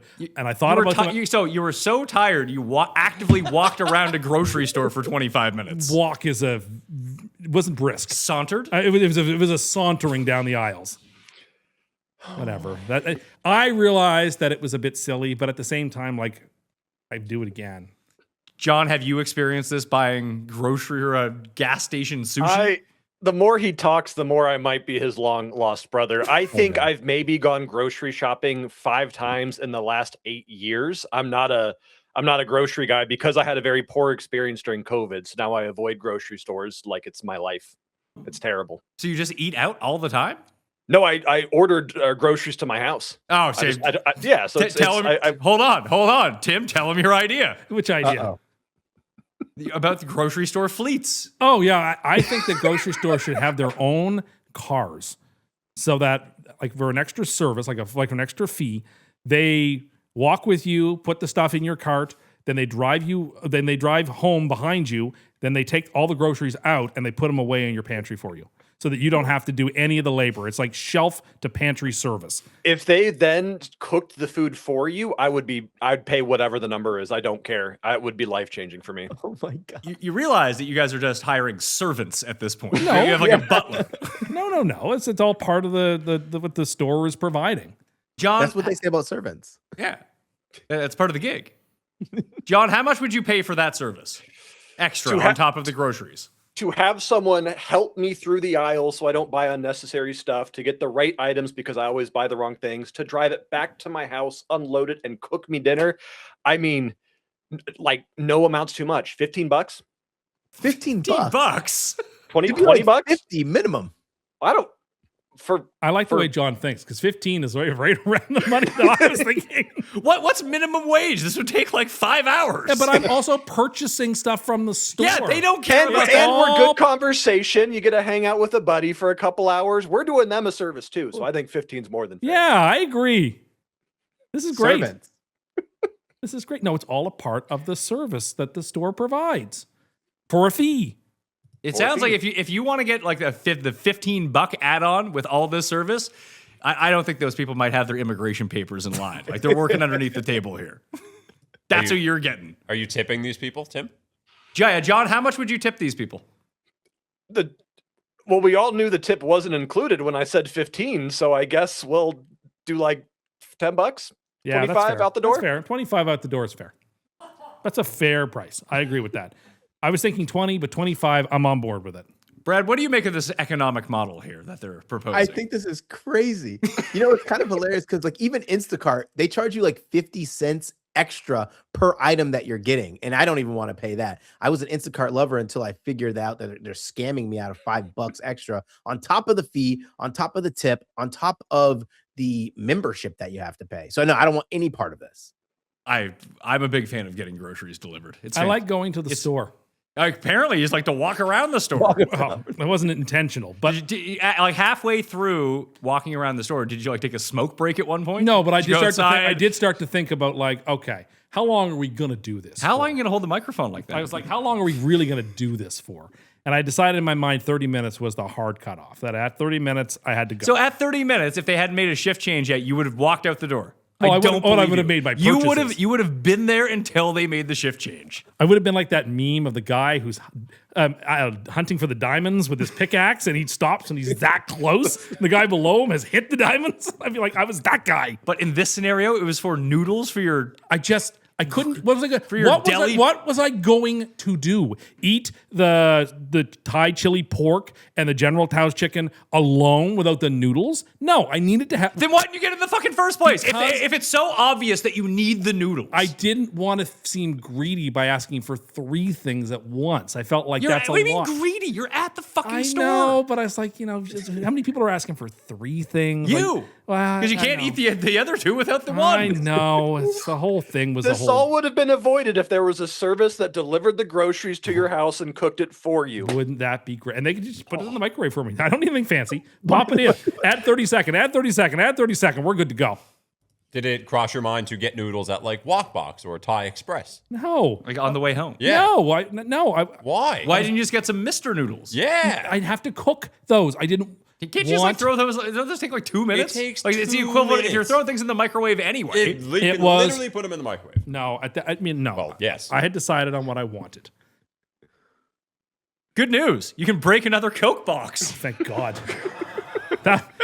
Please don't be Canada. You're really struggling. You're going to block Aaron Donald and you can barely open a Diet Coke box. Conserving my strength. It's Canada again. Did they only serve Canadian ones in Canada? No. There's 8. There's 8. I'll take a Diet Coke this time. There you are, sir. Thank you. Have another. The rules are on this show that there are very few rules. It's no Pepsi Max. Pepsi Max is trash. Pepsi Max is John, excellent. are you a Coke person? I'm a Dr. Pepper Zero person. Yeah. How about you, Brad? I do not. I've actually never had Coke before. No, that's a lie. I'm not kidding. Wow. I've never had Coke. Never had Dr. Pepper. Not my cup of tea. I am actually jealous of you. Are you? If I could go back in a because- time machine and not be a 2-year-old little boy who was given an extra large root beer to drink on the drive to the summer house because he wouldn't stop complaining and drank it all and threw up on his blanket, I would change and be that person. But I was 2 years old and I got an extra large root beer to keep me quiet. And ever since then, there's been a, You love and I love it. I can't help it. My oldest is 7 and they've never had soda. I know we Yeah, discussed we this. didn't I drink think soda. I- Ginger ale was like, that was the Ginger big ale deal soda. in our house. That- Like, if that's you got soda. a ginger ale, you did something good. for me, it was you were sick. And the only reason you drank ginger ale Or is you're you weren't sick. feeling well. Okay, that has to be the world's biggest myth. Okay, by the but way. 'Cause my grandma said the same thing. Oh, your stomach's upset? Have some ginger ale. Like, it's a fucking terrible idea. Just have some water. It's fine. That's how I was raised.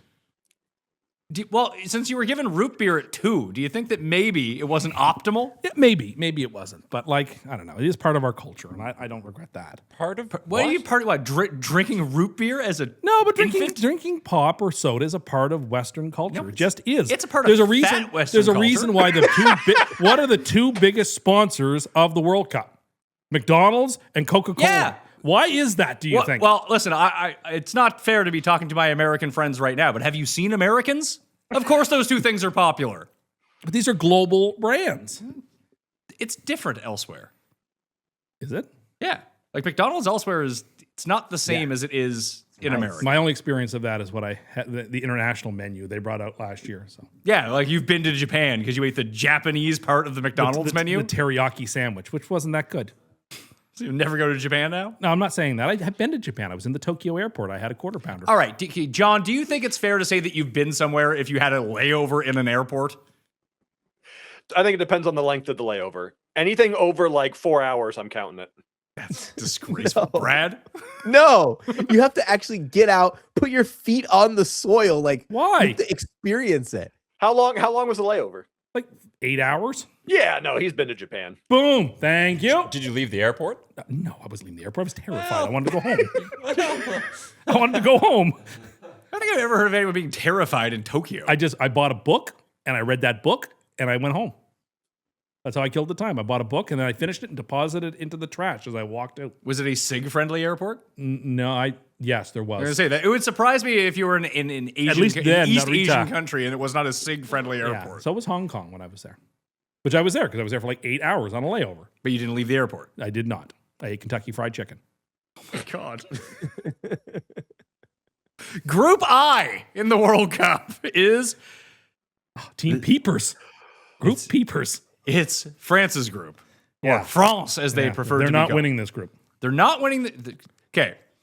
So France is minus 220. Norway, who you're also against, is plus 290. Senegal is plus 725. And the Iraqis are 50-1. Please enlighten us on Senegal, Tim. Senegal, which has been a good team. They just won, as you heard, against the Dutch. So they won a friendly against the Dutch, and now they're time- better than your team, France? The last time Senegal and France played in the World Cup, it was the opener of the 2002 World Cup, and Senegal beat France in that opening matchup. France is obviously excellent. They have a lot of excellent players. Them finishing second means nothing. They can finish second and win the World Cup. Like, it's not a hassle. They're as good as anybody they're going to face. But like Senegal, France right out of the chute, I think Senegal might just catch them. France has a history of slow starts in World Cups, and then they sort of speed up.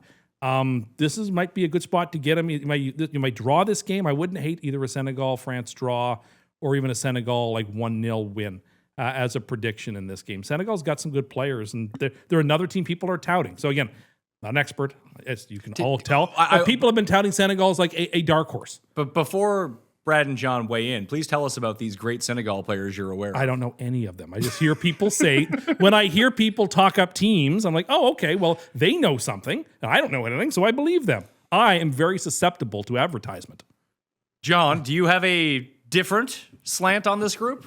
Oh man, me and Cust really are the same person. I am advertisers' best friends. You will get me for literally anything on an Instagram ad, and I'm in 100%. I am also a big fan of the Senegal side, but to say France is not going to win this group is crazy. France is going to dominate this group. France could play their second starting 11 and they would still win this group. My hot take is that I don't think Norway is the second best team here. And everyone's going to tell you Norway had the most goals scored in the group stage. They absolutely dominated to get here. They didn't play teams good enough for me to care about those statistics. I don't care that they put up 37 goals in 8 games because they played Moldova. They played Estonia twice. They played Israel and they played Italy, who's not here. So I don't have a lot of faith in Norway just because of the big numbers.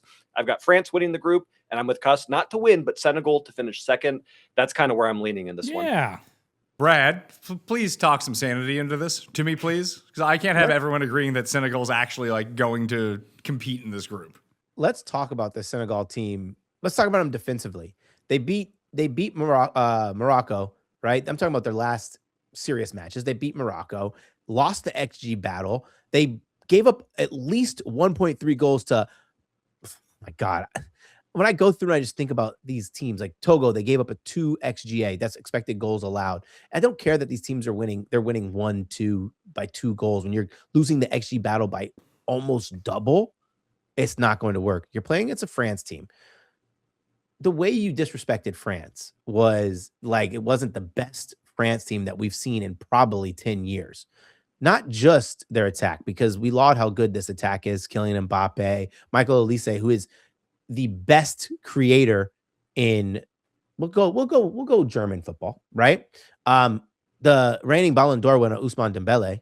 Then underneath, you have a wealth of riches. You have Ryan Cherki, the best creator in the Premier League. Then you have Kone, who's one of the best bright young stars.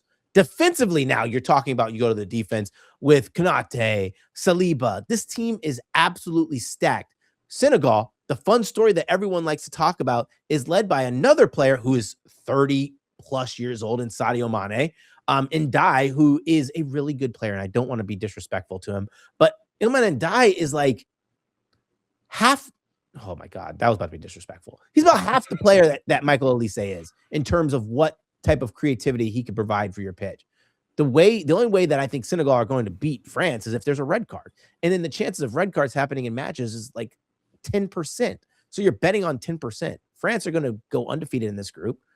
And we're going to look back and be like, oh, it's so fun to talk about Senegal, because there's every World Cup, there's always one of those teams that we talk about that have some good runs, like Senegal winning the AFCON, and then we just go look and you're like, wow, they weren't all that impressive against better competition. Let's not overhype AFCON. So where does AFCON rank in the continental tournaments, like versus CONCACAF? Like, is it equivalent, slightly better, slightly worse? Because we know CONCACAF's like absolute trash. Yeah, it's better than CONCACAF, right? Yeah. It's better. But I also think the margins, like we talked about the defensive matchups between a lot of teams, these African teams, if you have one that has any pulse in attack, they're just so much better. And it's not that they're a better team. It's just they're going to have more opportunities to score in really low scoring games. That's why teams like Senegal win them.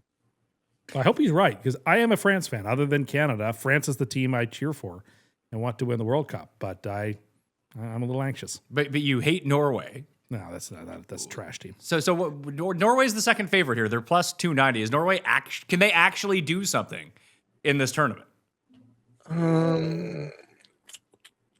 I'm going to say no. I'll be the bad guy here. I know that we all want to hop on the, I know you won't say his name, but the Erling Haaland hype train here. And we're going to say that Haaland, their first time being back in the World Cup in ages, Haaland's first time getting a chance to shine. He'll be great, but the team's not going to be great. I mean, it doesn't matter if Haaland scores 2 goals a game. That's not good enough to carry a team that defensively is going to struggle. So I don't know why I am. I'm kind of a Norway hater, but I just don't have high hopes for them, Brad. Yeah, I think Norway could be fun if they were in a different group, right? Like they're not going to defend well enough. They're also not going to get opportunities. Like this is a team, when you have a guy like Martin Odegaard, who is incredibly talented with the ball at his foot, he is going to need, not him necessarily, his teammates are going to need the opportunities that he's going to present for him. He's the type of guy who's going to send up, it's like volleyball. He's going to send up a lot of sets to his outside hitter. The outside hitter, if he's not going to just consistently swing at it, they're not going to get a ton of kills. And I think that's what this team is going to be, right? Where Odegaard's not going to get a ton of this space to give a bunch of opportunities to Haaland. And so his outside hitter being Haaland is not going to get a bunch of kills. So he's not going to score a ton of goals. And then we didn't even talk about the defense of this team. The defense is Ryerson's probably your best defender, right? Like that's garbage. We have to catch up on some capital cities here, Tim. We forgot to do it last time. Spain, Madrid, Uruguay, Montevideo. Yeah. Question about Uruguay, guys. Do they have a suspicious number of really tall, white, blonde-haired, blue-eyed guys this time? They have some blue-eyed players on their team. Yeah. And some pretty boys. Yeah, wonder why that is. Saudi Arabia, Riyadh, and you did Cape Verde already. France, Paris, Norway, Oslo, Senegal, Dakar. Yeah, Dakar Noir, Iraq, Baghdad. All right. Group. What are we at here? Jay, there's too many groups. A lot of groups. What happens when you let 48 countries in? Italy still isn't good enough to make it. What a shame. What a shame.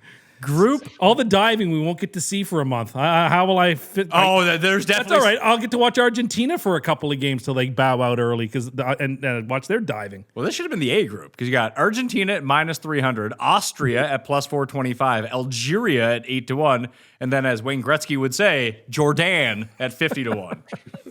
Like not like he used to be in Pro Stars with Michael Jordan. You couldn't figure that one out? I don't know. I can't. Probably wasted. I don't know. Argentina's the heavy favorite here. So Austria's in here. Brad, I can't recall Austria ever being in a World Cup. Maybe they are every time and I just don't realize, but here we are with Austria. Are they good? They're okay. They have a tactical genius in Ralph Ragnick as their manager. They have some good players. I don't want to say good, but like they have some decent players. They're physical, which helps a lot. I don't expect much out of them. Like they're going to win one game. Not saying they're going to win only one game, but they're going to win one game where it's like, holy crap, that team was super impressive.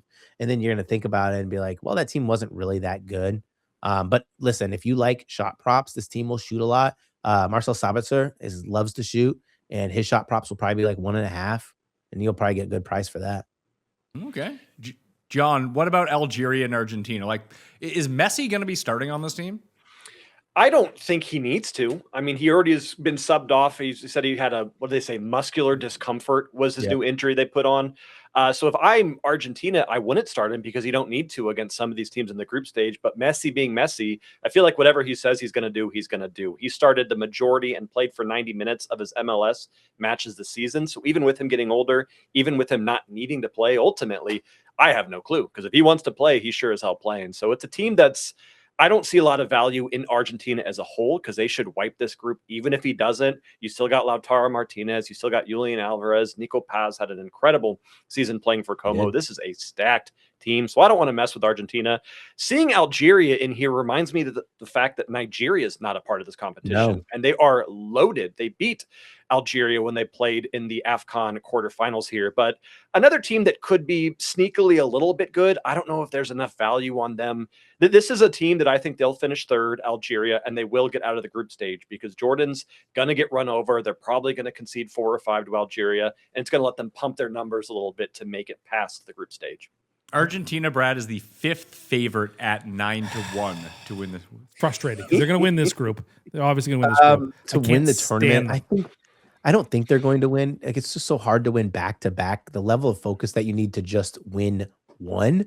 But they are so they have so many good players, even outside of Messi. And the Messi factor, just what he can do with the ball, his foot, the creativity, the brilliance. Another gear. He doesn't even, his work rate's not even that high, right? Like, everyone talks about how old he is and, his legs can't take it. He's not a hard worker without the ball. Like, you'll see him play, and that's not me slighting him. You'll watch him play, and he's just like light walking back to his spot. That kind of conserves you to make magic happen in games when you need the ball, right? Well, as Cust would call it, sauntering around the pitch. Very much, yeah. Cherry picking, in other words. You say he's a cherry picker. So what you're saying is that Messi walks around the pitch like Cust does grocery stores waiting for shift changes so he can buy noodles. Yes, and the noodles being scoring goals or getting assists. I have been compared to Messi several times, so this all fits a pattern. You're 3 Messis. Yeah. He's a little guy. He is a very little guy. Well, John, you mentioned that he's playing all these minutes in the MLS. There's a chance that's part of his contract. Like, listen, guy, if you're going to play over here, you got to play all the time or people aren't showing up. That's fair. Yeah. Ticket sales go really, really down very quickly if Messi is not starting. We've seen that in past seasons because he doesn't like playing on artificial turf. They'll travel to a team to play against a team and it's sold out, and then he doesn't play and half the people don't show up. So contractually, there's probably something there I don't understand. I bet you my contract's not as intense as Messi's. I can kind of do whatever the hell I want, which is pretty fun. But yeah, I got to imagine that Messi's a little bit complicated with this World Cup. Group K at coolbet.com. Once again, if you're in Canada, outside of Ontario, hit the description, get a bonus code Mayo at Underdog for all you great people, North America wide. Portugal's minus 220 to win Group K over Colombia, who's plus 220. The Democratic Republic of Congo, 15.5 to 1. And Uzbekistan, assholes, Uzbekistan, as Borat would just say. got beat by Canada in a friendly. I watched a little bit of that. They got beat by Canada? They did, So they're 2-0. Brad, can we add those to your trash team list? Yes, right. You can easily, without hesitation. This group is actually quite fun. I was looking at this group and I was like, you think about Colombia and Portugal, that's going to be a really good match. Colombia is not in good form, but before they went on this bad form, they had the longest unbeaten streak in international football of 28 games. And then there's so much pressure on Portugal to perform. But I think this is just me going on a limb here, but I think these players are sick and tired of the Ronaldo show. It's not like Ronaldo's not like Messi, where it doesn't need to be him as the focal point. Messi doesn't always, Messi doesn't always have to be the center of attention in terms of creativity. Ronaldo wants all the shots. He wants all the goals. He wants all the opportunities. And that doesn't flow well. Ronaldo is like Brett Favre at the end of his career. Old, not nearly as good as he used to be, and still wants all the attention all the time. So what you're saying is that expect someone to get a bunch of dick pics? I was going to say, expect him to, what's the equivalent of throwing an interception across your body in overtime of the championship game? I don't know which province in Portugal that Ronaldo is from, but John, is there a chance that he is ripping off the welfare system to pad his own pocket like a Brett Favre? I'm not going anywhere near this one. I don't want to see some headline that says CBS betting expert accuses Ronaldo of stealing. No, not answering. I'm just going to smile here and look pretty, guys. Well, how good is Ronaldo now? He plays in the Saudi league. Actually, maybe Brad, because you do golf as well. John, do you cover golf at all? I could maybe name 3 golfers, and that's a stretch. All right, so you're qualified to be a guest on this show because Cust is kind of the same thing. So as it pertains to the Saudi soccer league, Brad, versus live golf, is it kind of the same where they have 3 guys who used to be good and then a bunch of nobodies? Yep, and even the monetary aspect's the same, where they throw a ton of money at these players. But hey, look, there are some players who go out and have really done well for themselves. We talked about one earlier, and that was Quinones from Mexico. He went out and he made the team. Even Ivan Toney from England went out and scored 40 plus goals in Saudi Arabia. Now he's making England's squad. So it's kind of weird, but I don't think Cristiano Ronaldo is not even remotely at the levels of a world-class player. But in those isolated instances, he will be great, right? Like free kicks. He's one of the most dangerous free kick taker ever. Doesn't matter. I could probably be that until he's 60 and he'll still be good. Doesn't matter his fitness level. Portugal's tied with Argentina in terms of outright winning odds for the World Cup. They're 9-1. Like, should they be considered in this class a team? I don't think so. Maybe you do. Oh, but we're on opposite sides. I think they should, because not because of Ronaldo, but because of the players in the middle of the field, right? Vitinha is just one man of the match at Champions League, back-to-back Champions League titles.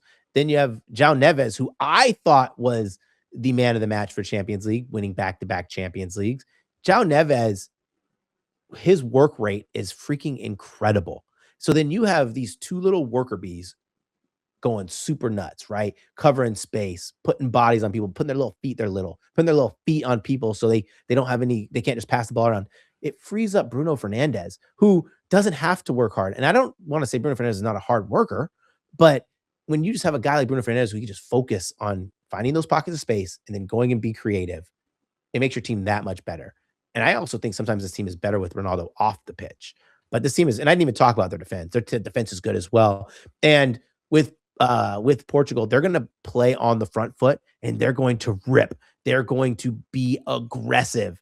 So I think that just makes them a scary team. I don't think they're going to win, but they definitely are scary. if Portugal does win this World Cup, it will not be because of Ronaldo. It'll be in spite of Ronaldo. You've already talked about all these issues off and on the pitch, players kind of button heads. If they want to make a deep run, they need Gonzalo Ramos to step in and help be that striker to work with this incredible midfield. Very hesitant putting money on the squad. So, just for I wonder reference, if they dive. What's How many dives are we going to see from the Portuguese squad? I think that over under 20 a game. I still remember the quarterfinal game between the Netherlands and Portugal. I want to say it was in 2006. That was a violent game. It wasn't a violent game. It was just Portuguese players pretending they got hit everywhere until the Dutch actually started hitting them. Well, it's like if we're gonna get red cards for this anyway, we're going to try to kill you. I think the Dutch were down to 8 or 7 men by the end of that game. Well, because they got 2 red cards like early in that game. Yeah. For absolute flops. And then they were like, fuck this. And just throwing elbows at people's faces after that. Well, if we're down guys anyway, who cares? Exactly. You can't throw us all out. It was great. Very much enjoyed it, except for they lost. The Dutch did lose that. That was bad news. But Portugal's 9-1. Colombia's 33-1 to win the World Cup, John, which is half the odds of the U.S. That's another team I've heard some buzz about. Like Japan's 50-1. Colombia's 33-1. Yeah, I think that's wrong. I personally believe that Japan has a better chance of winning than Colombia do, although neither of them have a chance of making it to the final.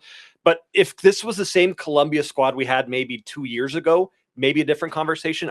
Their form's been so bad lately. They look inconsistent. And it's like, I'm going to make up a word here. Anti-synergistic. Is that it? They don't look like they're playing together. It looks like they're playing against each other. And unless if they can fix a whole mess of things within the next 7 days, they'll probably get out of the group. They might even be a third place team, but not looking at any value in that 33-1. You're a human thesaurus. What is the opposite word of synergy? Disconnection. Yeah, that's what I would use. All right. Yeah. Sounded smarter than mine. Justice of position. Yeah. Well, if we get Jeff, we could have had Jeff on this show too. He'd be bummed Israel's not in it. Didn't they go to the Euro final one year? Yes, they did. They almost qualified for this World Cup. They came somewhat close. Almost. They're not bad. So are they playing like Italy in the NIT tournament? Yeah, NIT. Yeah. They're Auburn. Yeah. All right. Capitals: Argentina, Buenos Aires, Austria, Vienna, Algeria, Algiers, Jordan, Amman, Colombia, Bogota. All right, now we're into it. Ready? The Democratic Republic of Congo. It's either Brazzaville or Kinshasa. I'll say Kinshasa. That is correct. Uzbekistan. It is, it's like Tusknet, something like that. Tashkent. I knew it was So something wrong. like that, yeah. Sure. Portugal. Take the X. Lisbon. It's not Porto? No, it's not. Okay. Group L, Oh, the England group. We're finally here. Where do you stand on England? Are you pro or it feels like you're anti-England, yet you kept rooting for them against Italy, so of course they lost? I'm not pro-England, but there are other European and South American teams I hate far more than England, like Italy and Argentina, to a lesser degree Brazil, Portugal.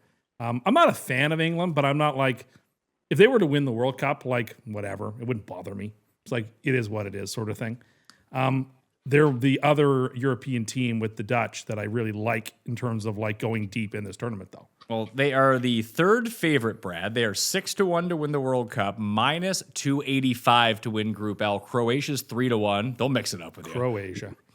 Ghana is 13-1, and Panama 33-1 in this tournament. How serious should we be taking England until, like the quarterfinals? Very serious. I think that first, like I hate suggesting laying big numbers, but like England to win the group at minus 286 is like the most mispriced number. Like Croatia is horrible and they're old. Ghana, we talked about how bad they are. Panama, they're going to concede 5,000 goals. England have statistically the best defense in all of the world, conceding the fewest goals. I'll go over the last 3 years in all serious matches. But there were some questionable defending selections by Thomas Tuchel. And I think once we get to the semis or maybe even the quarters, they'll start to get tested a little more. Then we'll see how serious this team is. I thought there were a lot of good players left off, but it's England, right? Like, this team is going to make a run. They have just so many world-class players. But outside of just the world-class players, it was really clear what Tuchel did. He went out and got not just the best players, but the players who played on teams that had winning success this year. And I think he believes that they will go out there with a winning mentality. They'll take that to the national stage. And I think he was pretty adamant about, if it was neck and neck with two different players, I went with the player who's playing on the better team or the player whose team won some trophies, because that's the ultimate goal. That is the one thing I've read about this England team, that English fans are up in arms about the squad that was selected. Good, because they didn't win otherwise. That's what I was thinking too. Like when they put their quote unquote best lineup together, they lose in horrifying fashion. So like maybe being like Costanza and doing the opposite might just work. Surely they'll get into a penalty shootout, and surely they'll be able to figure it out this time. I have confidence. What about the other teams in this group? Brad mentioned, I added Croatia to the list of Brad sucks teams here, John. But what do you make of, despite their age, what do you make of them as being the second favorite here? That list is getting bigger and bigger every group here in the Brad sucks. What did you say? They're old and they suck and they're old. Is that what it was? They suck and they're old. Their most creative player is 40 years old and he can't play 90 minutes. Other than that, though, they're pretty good. Hey, not in other than being terrible and being really old, not a bad team. You know what are they good at? What does Croatia do well? They're probably very physical. They're very physical side. Okay, yeah, physicality. That's where they're literally going to hang their hats. They want to push around them. Well, They can't score goals and they don't defend well enough. But being a North American World Cup, will there be, I don't want to say an enforcement of more rules or fewer rules, but do you think there will be more contact at this World Cup than maybe if it was in somewhere that's a flopping country? Italy. I think. Go ahead, John. I was going to say, I think we're going to see a ton of contact no matter what the rules are. They are trying to implement some rules. There's now timers on everything. When you do a substitution, you have 10 seconds to get off, or else you have to play down a player. Like, there's some weird stuff. I don't think it's going to affect the physicality. And to kind of touch on what Brad was saying, that's kind of all Croatia has. They don't have the speed. They don't have the pace. They've got the elbows and they've got the body checks. And that's maybe enough to get them out of the group, but this Croatia side is not going to have a deep run. I think England probably clears this and picks up 9 points. What I will say is I think Ghana is maybe another one of those teams that if they can piece everything together perfectly, they've got the talent to compete against Croatia. And that game might be one of Custo's favorite 0-0 kind of matchups. Croatia can park the bus when they need to, but there's just not a lot of value in betting on anyone but England in this group. One thing I heard about the rule change, which made me so happy, and made me smile. Was it like if you get stretchered off, you have to be out for a whole minute now, apparently. Yep. That's a new rule. They stretcher you off the field like you were a casualty of war. You have to spend a whole minute on the sideline before you can re-enter the You action. take the injury, you're out for a minute. Oh, I my love it. goodness. Is that more or less time than Paul Pierce did before he came back in that game? Oh, yeah. Capitals: England, London, Croatia, Zagreb, Ghana, Accra, and then Panama. Panama City. I will throw out Holy. there. You ran the table except for I can't give myself the Uzbekistan one or the Cote d'Ivoire one. well, the Cote d'Ivoire there was two, and you didn't get it either. Yeah, I can close. That was it the Cote d'Ivoire one you just didn't get. was like Adijan or whatever I was on. No, that was the other one. There was Yeah. the actual. 30 out of or 46 of 48 is a pretty good score, It's not bad. Ben Raza would have got it perfect. probably. After that time, he dominated you in African capitals. He did.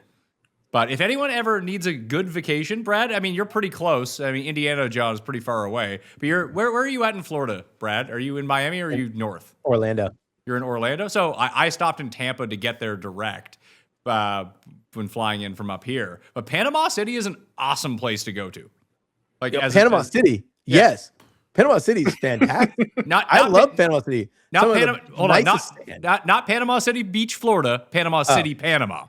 Oh, you Brad got real excited there you for a mentioned second. Tampa, which is basically a direct correlation to Panama City Beach, Florida. So that's what I thought you were talking about. I was like, what a great beach. I'm sure it is, but Panama City itself, fantastic city to go like hang in. Never been. I've never been. My go-to vacation spot is the Tokyo airport, and then just flying right back. It's a hell of a time. I tell ya, can read a book, some KFC. It's a good. No, it's a good I had time there. McDonald's there. I had KFC in Hong Kong. Take notes. Oh, I'm so stupid. That's Oh. okay. I forgive you. Panama's 1,500 to 1 to win the World Cup. Yeah, I don't like them. This is donate another it. group where I have to take a European team, unfortunately. So what happened to all your North American teams and all your African I think teams? of the 12 teams, I took like 9 or 10 North American or African division winners. I don't think that you did. I think I did. All right, well let's see the groups here. So give us your group winners. Okay, well, I actually have to pull the groups up. I thought you wrote them down. I didn't have a pen on me to write them down. Okay, how about this? How about Brad? Who are your final four? My final four in the tournament? Yeah. God, I don't have a final four written down. Then off the top of your head, let's do this. Then I have to do a lot of math, right? No math. 4 teams. I think my finalists are going to be France. I can't have teams that play each other. France, England. There's going to be one surprise team. So let's go with France, England. Spain's obviously going to be a final four, and then it has to be a surprise team. Who's going to be my surprise team? Wow, this is tough. One surprise team. That's got to be on the bottom of the bracket, right? Because it'll have to be top of the bracket. Let's go with, I'm going to do this for Cust, Morocco. Nice. John, your final four. I don't know how the bracket works without having it in front of me, so this might not even be literally possible, but I'm going to go with France, I'm going to go with Spain, I'm going to go with Argentina, and I'm going to go with Senegal. I'll go for a fun one as well. Did you not say England? No, not England's not making it anywhere near the wow. Final Four. Tim? Morocco, Netherlands, England, Spain. Oh, that with worked. Morocco knocking out England in penalties in the championship game. I have a lot of British people watch this show. And it's also the final. The final of the World Cup is the same day as the last round at Royal Birkdale for the Open Championship. So to watch Tommy Fleetwood gag it on 18 and then to go ahead and watch England lose on penalties, it will not be a great day for the English. All right. That will do it on the Pat Mayo experience. Let's recap the props you guys gave out. So, John, the ones that you hit us with were Switzerland, no goals allowed in Group B in that group stage at 10 to 1. Was it Curaçao fewest goals in the tournament 4 to 1? Yep. Did you have any other ones? I probably did, but nothing that I have written down because this is apparently my first time doing a show and I am forgetting. Oh, I've got Japan to win the group ahead of Netherlands at plus 275 there. If they tie for the fewest goals, do you still get the full payout? You would probably get a chop. Because they're like, what if 3 probably teams bet, ended with no yeah. goals? I guess it depends on where you bet. Okay. So read the site rules because some sites have dead heats and some weirdly don't. Okay. Which is, Brad, do you always find that weird when sites don't have dead heats? It's so annoying. It's not annoying. It's not Dead annoying at all. It's not annoying, but it also sucks. Dead heat's like the dumbest thing ever. Well, I get that, but dead heat's a lot. Like if I bet a first round leader in golf at 100 to 1 and 5 guys tie for the first round Like lead, at the PGA Championship. yeah, then it would be 20 to 1. Like logically, there was 5 guys, you get 1/5 of your bet. You split the because stakes, everyone yeah. tied. That makes sense. But there's some books that pay out the entire thing. Bet at Yeah. those books. Oh, wow. Hard Rock just paid out freaking first round lead last tournament. I was like, what the heck? Yeah, I'm shocked that that's all people can bet at in Florida is just Hard Rock. Yes. That's It is awful. fun. They have the worst odds I've ever seen. Oh, I didn't know that. Their golf odds, you might as well not even bet that week. That's how bad their golf odds. But they have cool restaurants. Their restaurants are really nice. The I like restaurants aren't I love nice. the Hard Rock Cafe. Oh my god. Don't care. I'm a big fan. You don't want to see Jimi Rock Hendrix guitar? I do. Cafe. So the list of shit teams, according to Brad, which I've written down: Croatia, Sweden, Canada, Scotland, and Uzbekistan. And anyone else to add to that list, Brad? Ghana. I bet Ghana to finish bottom of their group at plus 180. I also bet Ghana at plus 650 to lose every group game. Okay. Was Curaçao or Haiti not on your list? Yeah. No, I mean, he 'cause- said they're like fun though. Yeah, they're So fun. if they're fun, they're not shit. That's you don't actually crap on like the teams that are actually bad, right? Like Okay, everyone knows okay. they're bad. You crap on the teams that people think are supposed to be good, and you're like, Can no, I that team revise my sucks. Final Four? They're not as good as you think they are. What would you like to change in your Final Four? I want to take England out. Okay. I want to My put man. I want to put the United States in. Oh my god. Oh, never Oh my mind. god. I want to go Morocco, United States, Spain, and Netherlands, with Morocco beating Netherlands in the final. Wait, That's can what I I wanna ask? go with. Can I ask you a question? Sure. So, are the United States beating Belgium or Argentina, or are Argentina or Belgium not advancing to the round of 16? One of those two teams won't. Probably Argentina. Okay. If USA makes it to the final 8, I will fly over to your studio and bring you a wonderful Chinese lunch, Cus. I'm that confident that USA is going nowhere near the final 8 in this. You can pick up some Manchu wok on the way, and he'll be in heaven. As long as you I'll remember do it. as long I'll as you do it. remember to order it all at once, so you don't have to go back to the same person and be shamed. I'm sorry. A lot of Brazilian Coke cans would go. That'd go. Do Yeah, it or really well. German or French. Those Yes, are the three yeah. that you need. Yeah. Spot Brazil, any of France, those. Germany. Yeah, and it's got Canada. I got cans. lots of Canada Lots of ones. If you need Canada Tell cans, 'em. they're worth so much I almost money. wonder if I should just go out and buy all the Canada cans. Then I have the You're gonna market have a cornered. complete monopoly on this. So this starts next Thursday, so June 11th. That's right. And the opening match, I believe, is Mexico. Mexico, South Africa, the exact same opener that it was in South Africa when South Africa hosted. Is that the Vuvuzela? Hot take, I didn't hate them. Everyone hated the Vuvuzelas. I didn't hate them. I didn't like them, but I didn't hate them. They were like a part of that World Cup's mystique, and that was fine with me. I would have been annoyed if it had, persisted in other World Cups, but like that, was part of the whole ambiance of that World Cup. So I was fine with that. The number one thing about that World Cup was when North Korea paid Chinese people to sit in the stands to pretend like North Korea had fans, That did happen. and then they lost like 11-0 to Brazil. Not according to North Korean state news, they didn't. Big. They got a homecoming. They did because they only lost 2-1 instead of 12-0. Jared, do you have picks for this? You like soccer?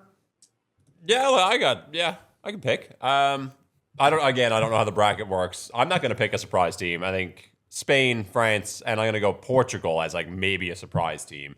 You mean the fifth favorites? Yeah, I don't know. Nobody picked Portugal, which I'm surprised at, and England. So I'll go with those. So all European teams. Yeah, Okay. I'll absolutely. take Colombia as the surprise team. I like that too. I don't mind that. We'll go with Colombia here. Japan is a shout too. I think. Which was Japan. Brad? Who was the team that the goalie scored the own goal and then he got shot when he got back to the country? What country was that? That was Oh my god, I have no idea. That was Was Colombia. it Colombia or Ecuador? I believe it was Colombia? Colombia in the 1994 World Cup. Yeah. So as long as that doesn't happen, Colombia's looking good. It My happened. god. You were telling me about the FIFA corruption. That was just- Escobar, yeah. right? For Yeah, Colombia? I believe so. Andres Escobar. Yeah, apparently FIFA is not as easy to deal with of an organization as I thought they were. Well, didn't they give Trump that like man of the century Well, plaque? they did, and then like apparently there's all this stuff with tickets. I don't quite understand it. The way FIFA's like, I don't know. How are ticket sales for some of these American games? Because Toronto is having problems like packing the They're stadium. not good. And so you didn't hear about the theory that's going around? So basically what happened was they priced these tickets like crazy high, like $1,500 up, and no one bought them. And so mysteriously they're releasing them on third parties at below market, like severely below market, but they're doing that because they don't want like the people who bought them for big pricing to feel like gypped off. But I believe it because this happened to me when Juventus played Manchester City in the FIFA Club World Cup. I bought the ticket the day they came out for like $350 each. Day of the game, they were selling the tickets for $100. Brutal. I'm not glad that didn't happen to me for our World Series tickets, but they only kept going up after I bought them. I felt good about it. Bought at the right time, which was still the wrong time. So pick to win.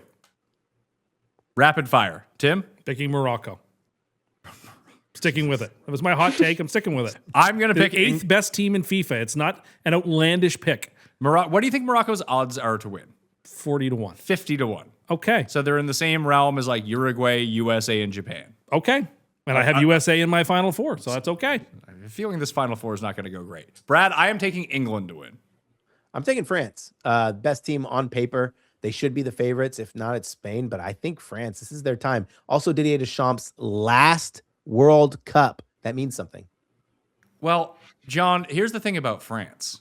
That everything went well for France with, golf club manufacturer PXG winning the Champions League, and then Wemby making the finals, Céline Berthier winning on the LPGA Tour. Everything came up France like 2 weeks ago. Then game one of the finals, Wemby loses. Maybe there's a bad omen for France. I'm going to agree. Bad omen for France. No value bet in there. Bad bet, Brad. I'm going to give you the right winner here. Let's go Spain.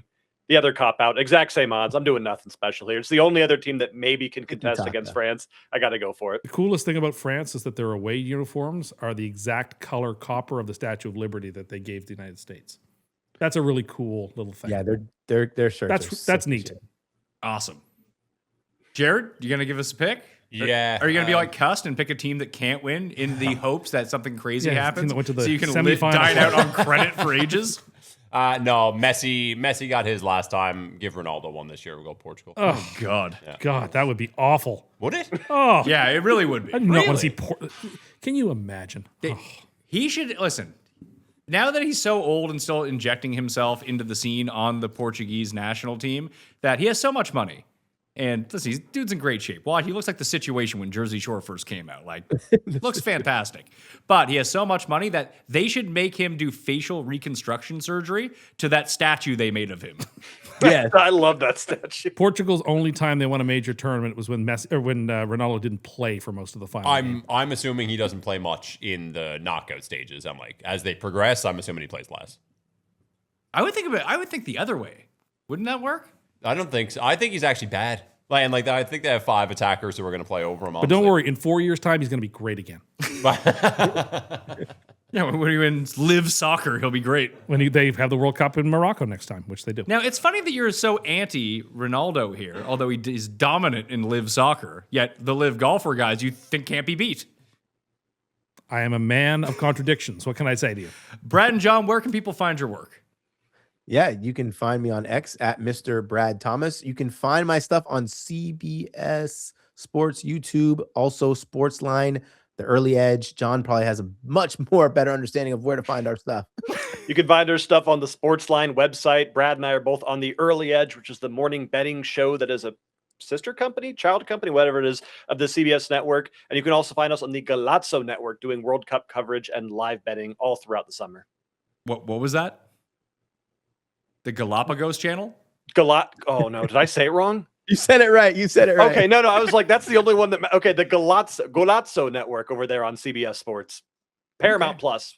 Buzzwords that I got to say. Paramount Plus. Okay, I got that. I can get my streaming. I got to watch my seasons of Survivor and The Challenge, and now I can watch you guys in the Paramount Plus app. You can follow me at the PME. Sub to the channel. Give me your winner down in the description, and of course, smash the like and sub to the audio podcast for the Pat Mayo Experience. And if you're feeling generous, and if Morocco wins, you leave a rating and review. 5 stars. You be like, Pat is too mean to Cust. 5 stars. Morocco won. And if Morocco loses, 5 stars. Pat was right. Cust's a moron. These are reviews you can leave. I'll help out the show. Okay? Thanks for watching. I'm Pat Mayo. I'll see you next time. Mayo Experience! Experience!